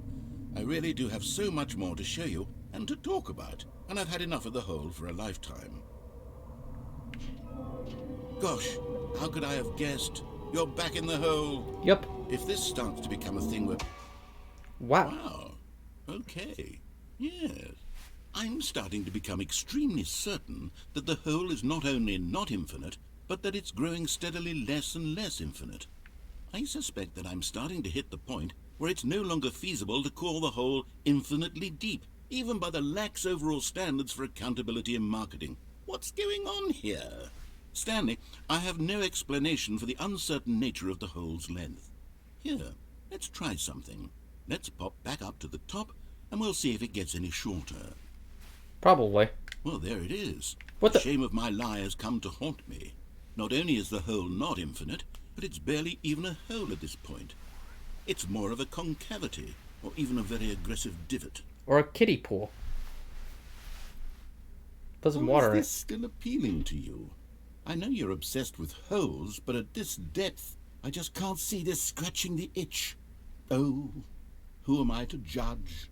You just do whatever it is you're here to do and hit the teleport button when you're ready to move on. I mean, it's a hole, narrator. Of course I'm obsessed with it. I'm obsessed with going in holes. Don't read too much into that. Anyway. Is the, teleport button not working? No. You sure? I'm sure. Well, I mean, I really don't have an explanation. It was working just a moment ago. Try it again. I'm doing it. Still nothing? Well, I suppose there is one thing I can do to fix this. Uh-oh. I'm out.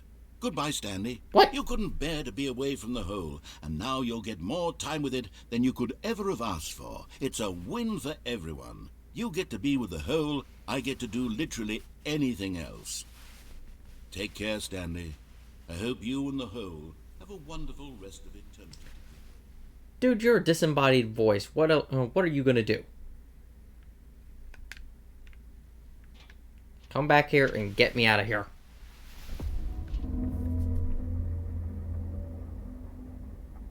What is that sound?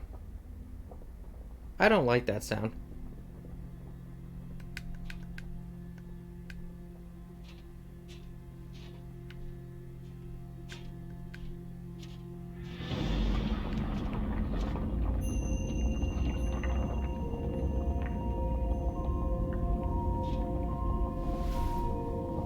Well, this is happening.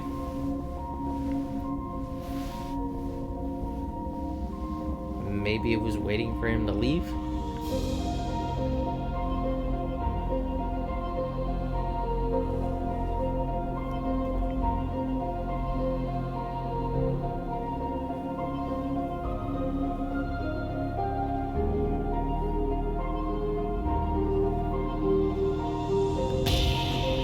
What the hell?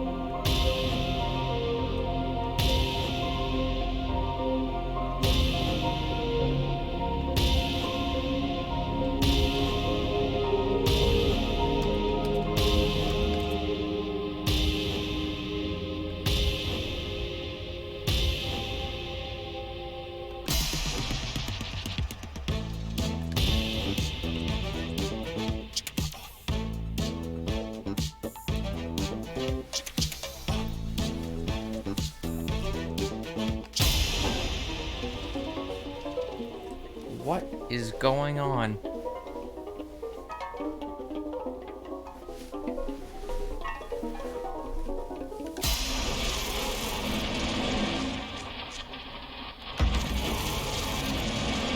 What in the living hell?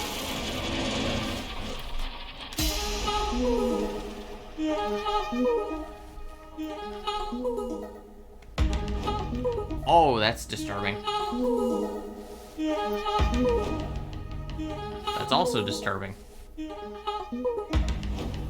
Oh, and that is adorable. My head's stronger. Now you're no longer using up the space of mine. I could watch this all day.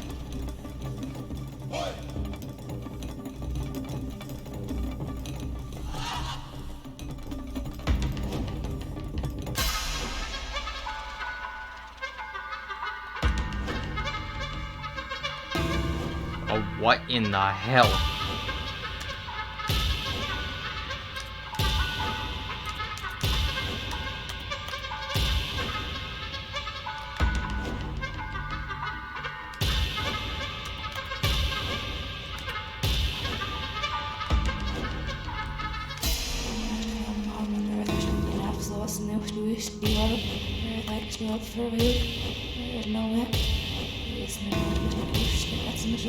What the break? Stanley? Stanley! Oh, good, you're awake. It seems you had sort of dozed off there, drifting away into dreamland. But we can't have that, Stanley. No. Because this hole is just so darn fascinating that I want you to be wide awake for every second of it. You don't want to miss a single moment. Get me out of here. How about if I just pop in from time to time and wake you up to keep you really, truly focused on the hole? From the looks of things, you and I will have many, many years here in this hole, and I'm looking forward to all of them. Stay alert, Stanley. I'll be back. Toodle-pip. Get me out of here. Oh my god, again?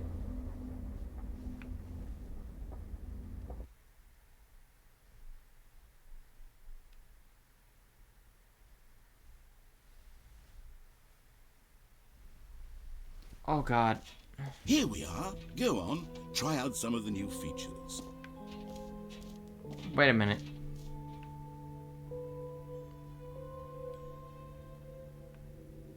Wait.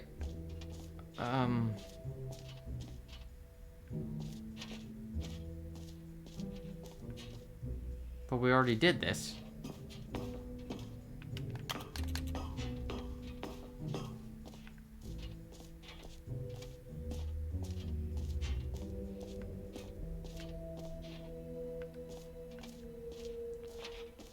God, what have I not done at this point?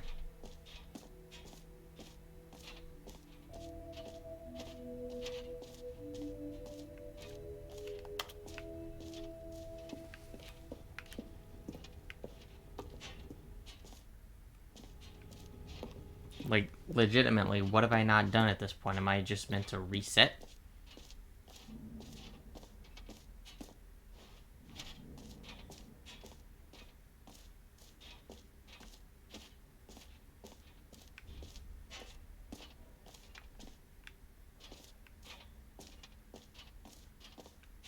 because honestly, I'm not seeing another option.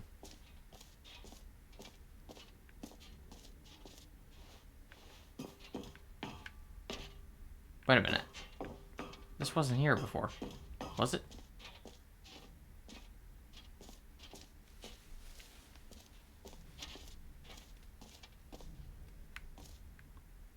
Mostly infinite hole, of course.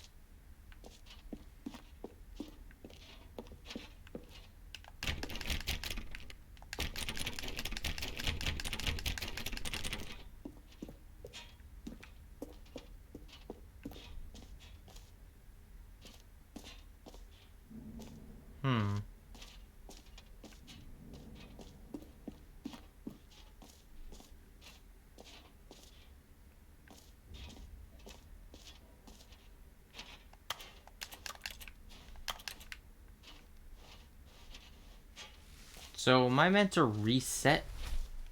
Because I'm not seeing anything else at this point.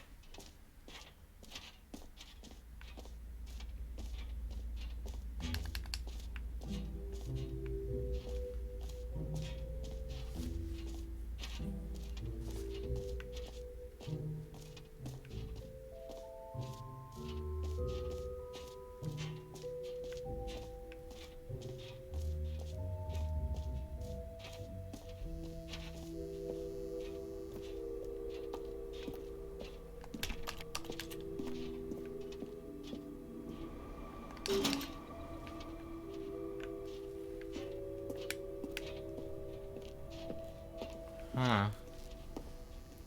Okay.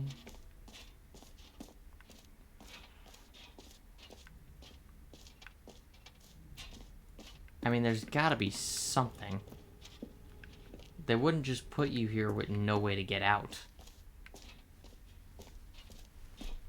It would have to eventually reset. Some stairs?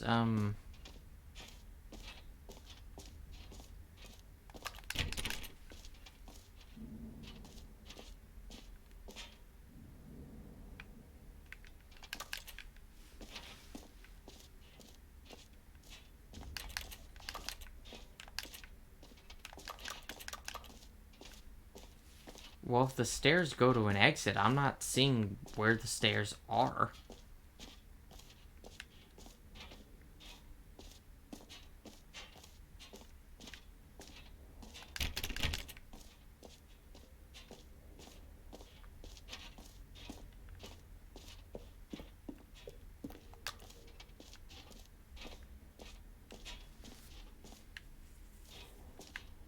Wait a minute.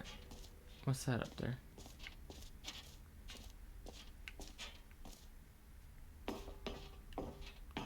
Come on, narrator, help me out here. At the map. Oh, the directory. Hang on, let me go find it. Where is the directory? There it is.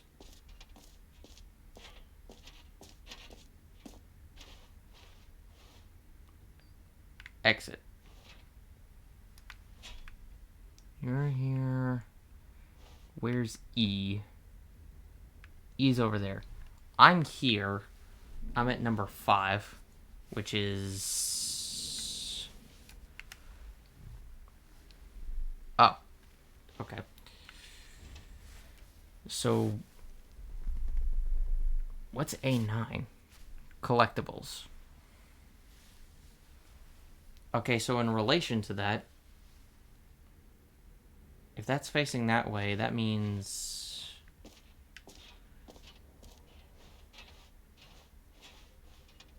Okay. Yeah, exit.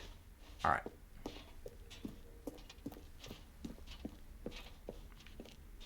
All right. Have you seen everything you wanted to? Yes. Ready to move on now? Yes.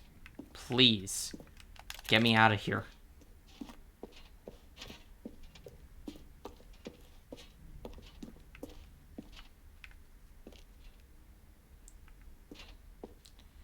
Down the ropes. So, Stanley, what do you think? Ah. Do you like all of the new features? No. Yes, I know it's not exactly clear yet how exactly these features will come together as one single coherent video game, but I can feel it in my soul. It's going to work.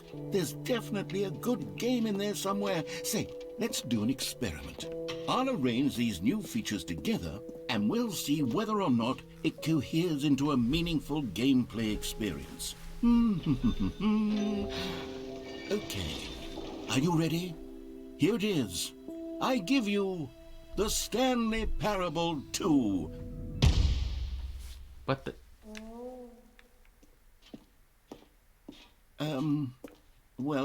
I mean, there's potential here, right? It's sort of... Okay, never mind. Hold on. Let me do a different arrangement. Wait a minute. Okay, yes, this is much better. I feel good about this. Here we go. Version 2. Who am I kidding, Stanley? This isn't a coherent video game at all. It's a lot of gags. And I do very much enjoy creating gags, but they don't add up to anything. I wanted more than anything to create a sequel that would capture all the magic of the first game. I wanted fans to love it. No matter how good these gags are, they won't stand on their own. They would need the structure and the gameplay of the original. Wait, maybe that's it. I can take the original Stanley Parable and simply, well, insert a few of my new features into it. Tastefully, of course. With respect. With care for the vision and integrity of the original game. Would it possibly work? I suppose it could. But it would need a really, really tremendous title screen. A title screen that says with bold and uncompromising conviction, "This is the Stanley Parable 2. Let me see if I can whip something up. All right, perfect. Go ahead. Take a look. Let me guess.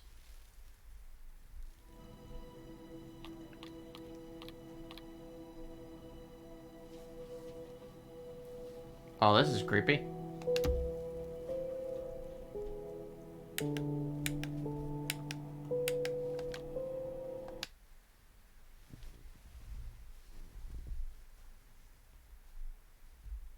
This is the story of a man named Stanley.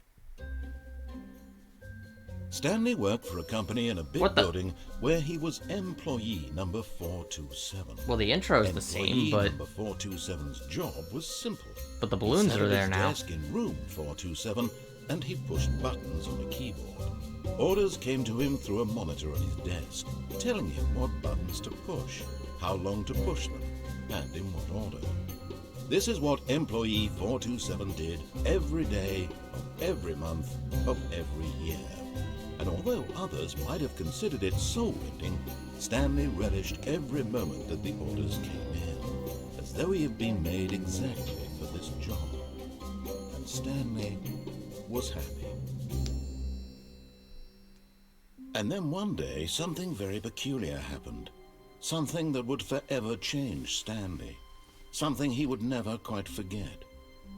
He had been at his desk for nearly an hour when he realized that not one single order had arrived on the monitor for him to follow. Is there going to be No anything? one had showed up to give him instructions, call a meeting, or even say hi.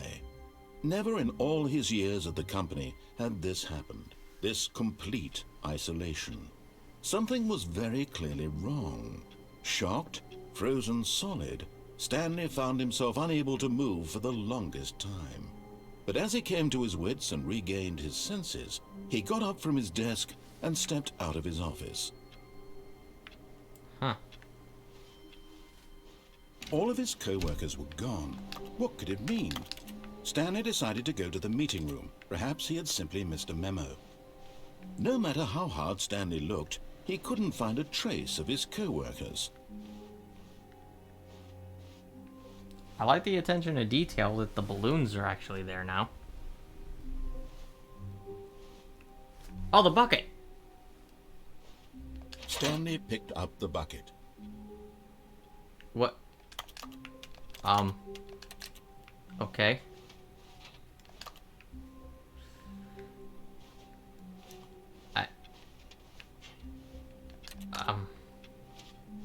Well, this is awkward. Oh god, the new content label isn't there anymore. Stanley clutched the bucket tightly to his chest and entered the door on his left. You know what? I'll listen this time.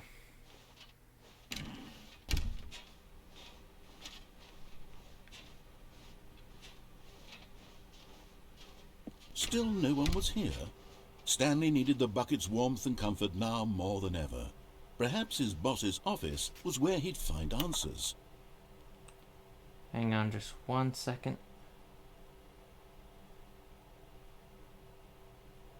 Let's see. Okay. Oh, Stanley, can you feel it? The broom closet. It wants the bucket. Oh my You god. can feel that, can't you? The aura of jealousy? It's as clear as day. This broom closet believes it deserves the bucket. I can really feel it now. It's a bucket. It belongs in a broom closet. That's what the broom closet is trying to say here. It's supposed to go with the other cleaning supplies. Good for you, Stanley. Don't give in. Don't hand over the bucket. I know how hard it must be, given the pressure that the broom closet is putting on your shoulders right now, but you have to be strong. This is your bucket. This is your companion and lifelong friend. You can't hand it over. Oh no. We're getting into name-calling now, it seems. Is this how low the broom closet has sunk, that it has to resort to this stream of petty insults simply in order to get you to hand over the bucket? Stanley, I never liked this broom closet for a variety of reasons, but even this is worse than I had imagined. And wait, now the broom closet has the gall to imply that you and the bucket are not truly deep and lasting friends? That your relationship is purely superficial and convenient? That your life is so banal and meaningless that you'd feel the same sort of kinship towards any inanimate object which happened to lay in your path in an even partially enticing manner? Well, I never. Go on, Stanley.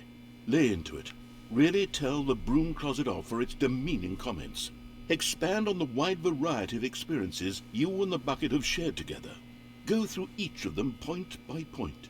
Share your journal entries detailing the rich emotional landscape of your feelings for the bucket as they have changed and evolved over the years.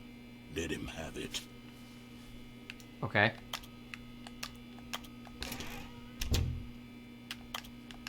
How do I give the broom closet the book? Okay, I've got you something which I think will help settle this debate once and for all. Here we go. What the? There. Now it's settled. No more debate, no more discussion. Take a hike, broom closet, with all your meandering philosophical diatribes about the nature of cleaning supplies and their relationship to broom closets in the natural order of things. How do I give it to the bucket? Come on. All right, I've got a second sticker back here, and I'm going to slap it on as well because I think it's appropriate. You What? see? I feel that it works because the sticker is also a bucket. That way, if you're ever unsure whether the thing you're holding is a bucket or not, you can look down at this sticker and say to yourself, ah, it's a bucket. There really is a wide variety of applications for this sticker. Are you gonna add another sticker? You know what? I could take the name-calling and the dismissal of your kinship with the bucket, but now the broom closet is just giving us the silent treatment. And to be honest, I'm sick of the pettiness on display. You can stay here all you like, but I've had it with this impetulant room of cleaning supplies. Easily the most childish such room I've ever been in. I'll see you outside, and we can get on with the story about you and your bucket.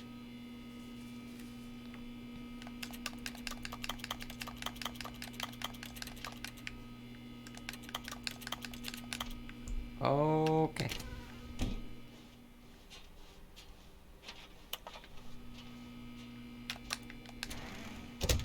Oh, wow, he doesn't say anything else. Okay.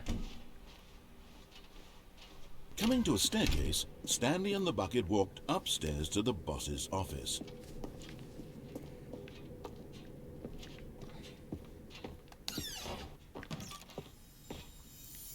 To be rich, is it a crime to commit? What the?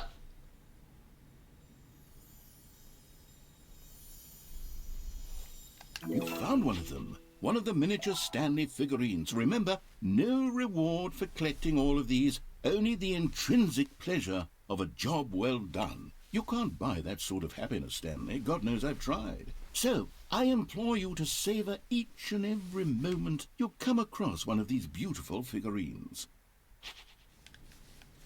Oh boy.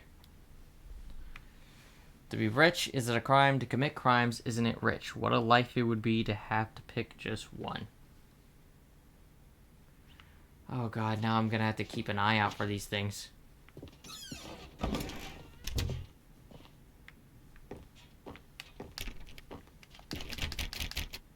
What? It's locked. That doesn't usually happen.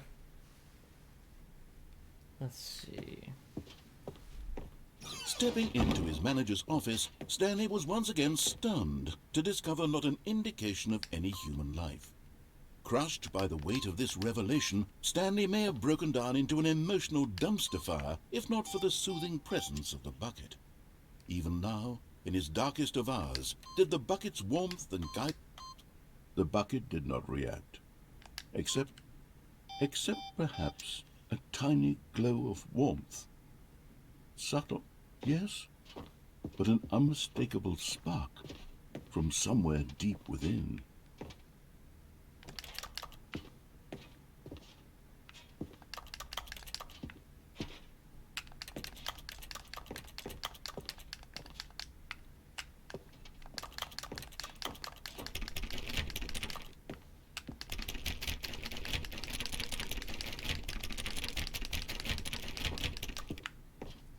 Okay.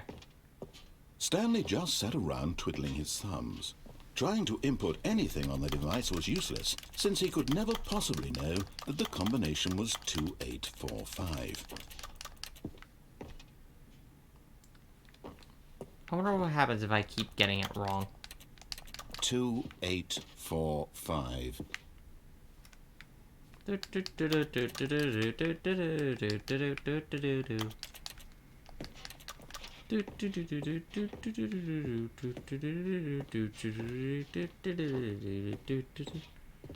Forgot, but it turns out that the panel's emergency override kicked in, and the door just opened all by itself, and Stanley got the hell along with the story.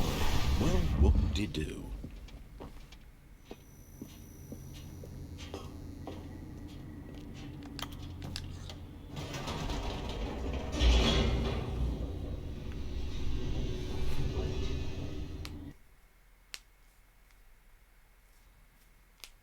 The elevator raced downward, plummeting towards an unknown fate.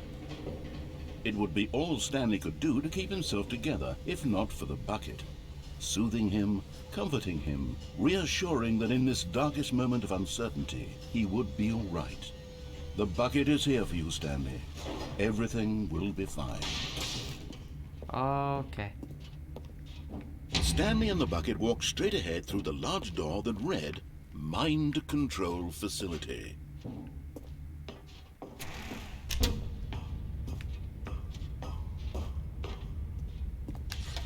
The lights rose on an enormous room packed with television screens. What horrible secret did this place hold? Stanley and the bucket both wondered to themselves. Okay. I may as well just finish it off with the main ending, at least tonight. The monitors jumped to life, and Stanley nearly dropped the bucket in shock. Everyone in the office was being videotaped, monitored like guinea pigs. The bucket had never seen anything like this, and it very nearly burst into tears as Stanley cradled it gently, reassuring it that everything would be fine.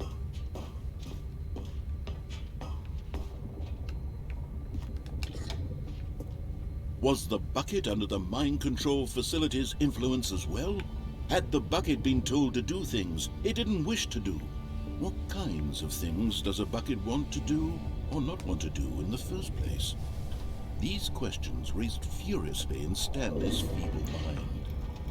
No! He screamed into the bucket. He couldn't accept it. His own life in someone else's control, never! He squeezed the bucket tighter. His one friend in the entire world. At this point, he could trust no one except for the bucket.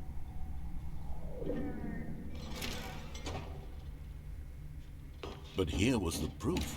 The heart of the operation. Controls labeled with emotions, happy or sad or content. Walking, eating, working, all of it monitored and commanded from this very place. And as the cold reality of his past began to sink in, Stanley decided that this machinery would never again exert its terrible power over another human life. For he and the bucket would dismantle the controls for good. Two best friends, Stanley and the bucket, up against the world. They high-fived in a really cool way, and the bucket made a sassy comment about taking down the system. Okay.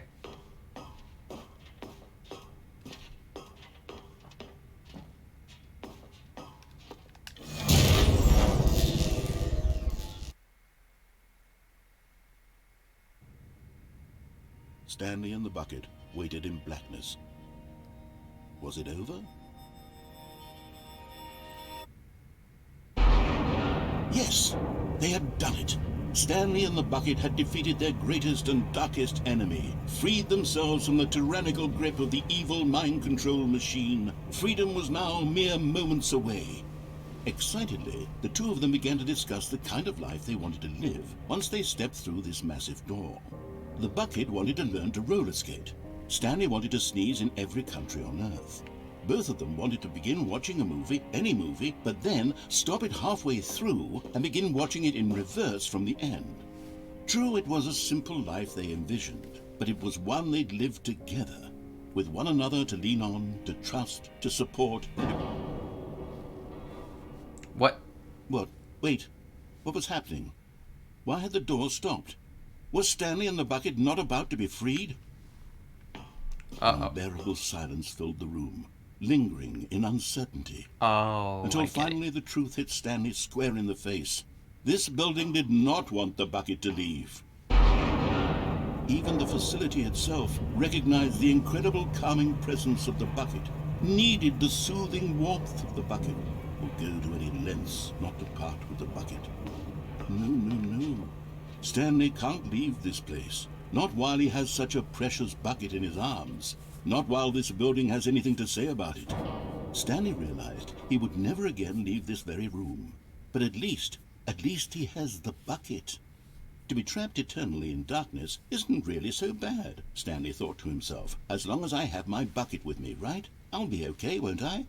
Stanley gulped. Very soon now, he was about to find out. Isn't it great to have a bucket? It just means you're doomed.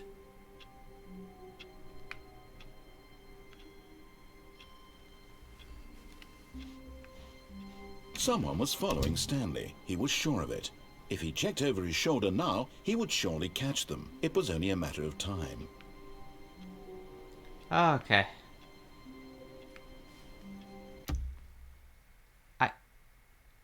Oh, it still says that. Huh. Okay. I think that's enough for tonight.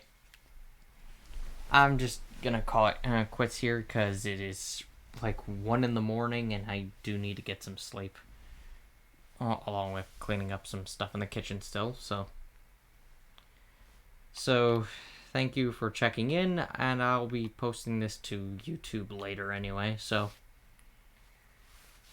Good night.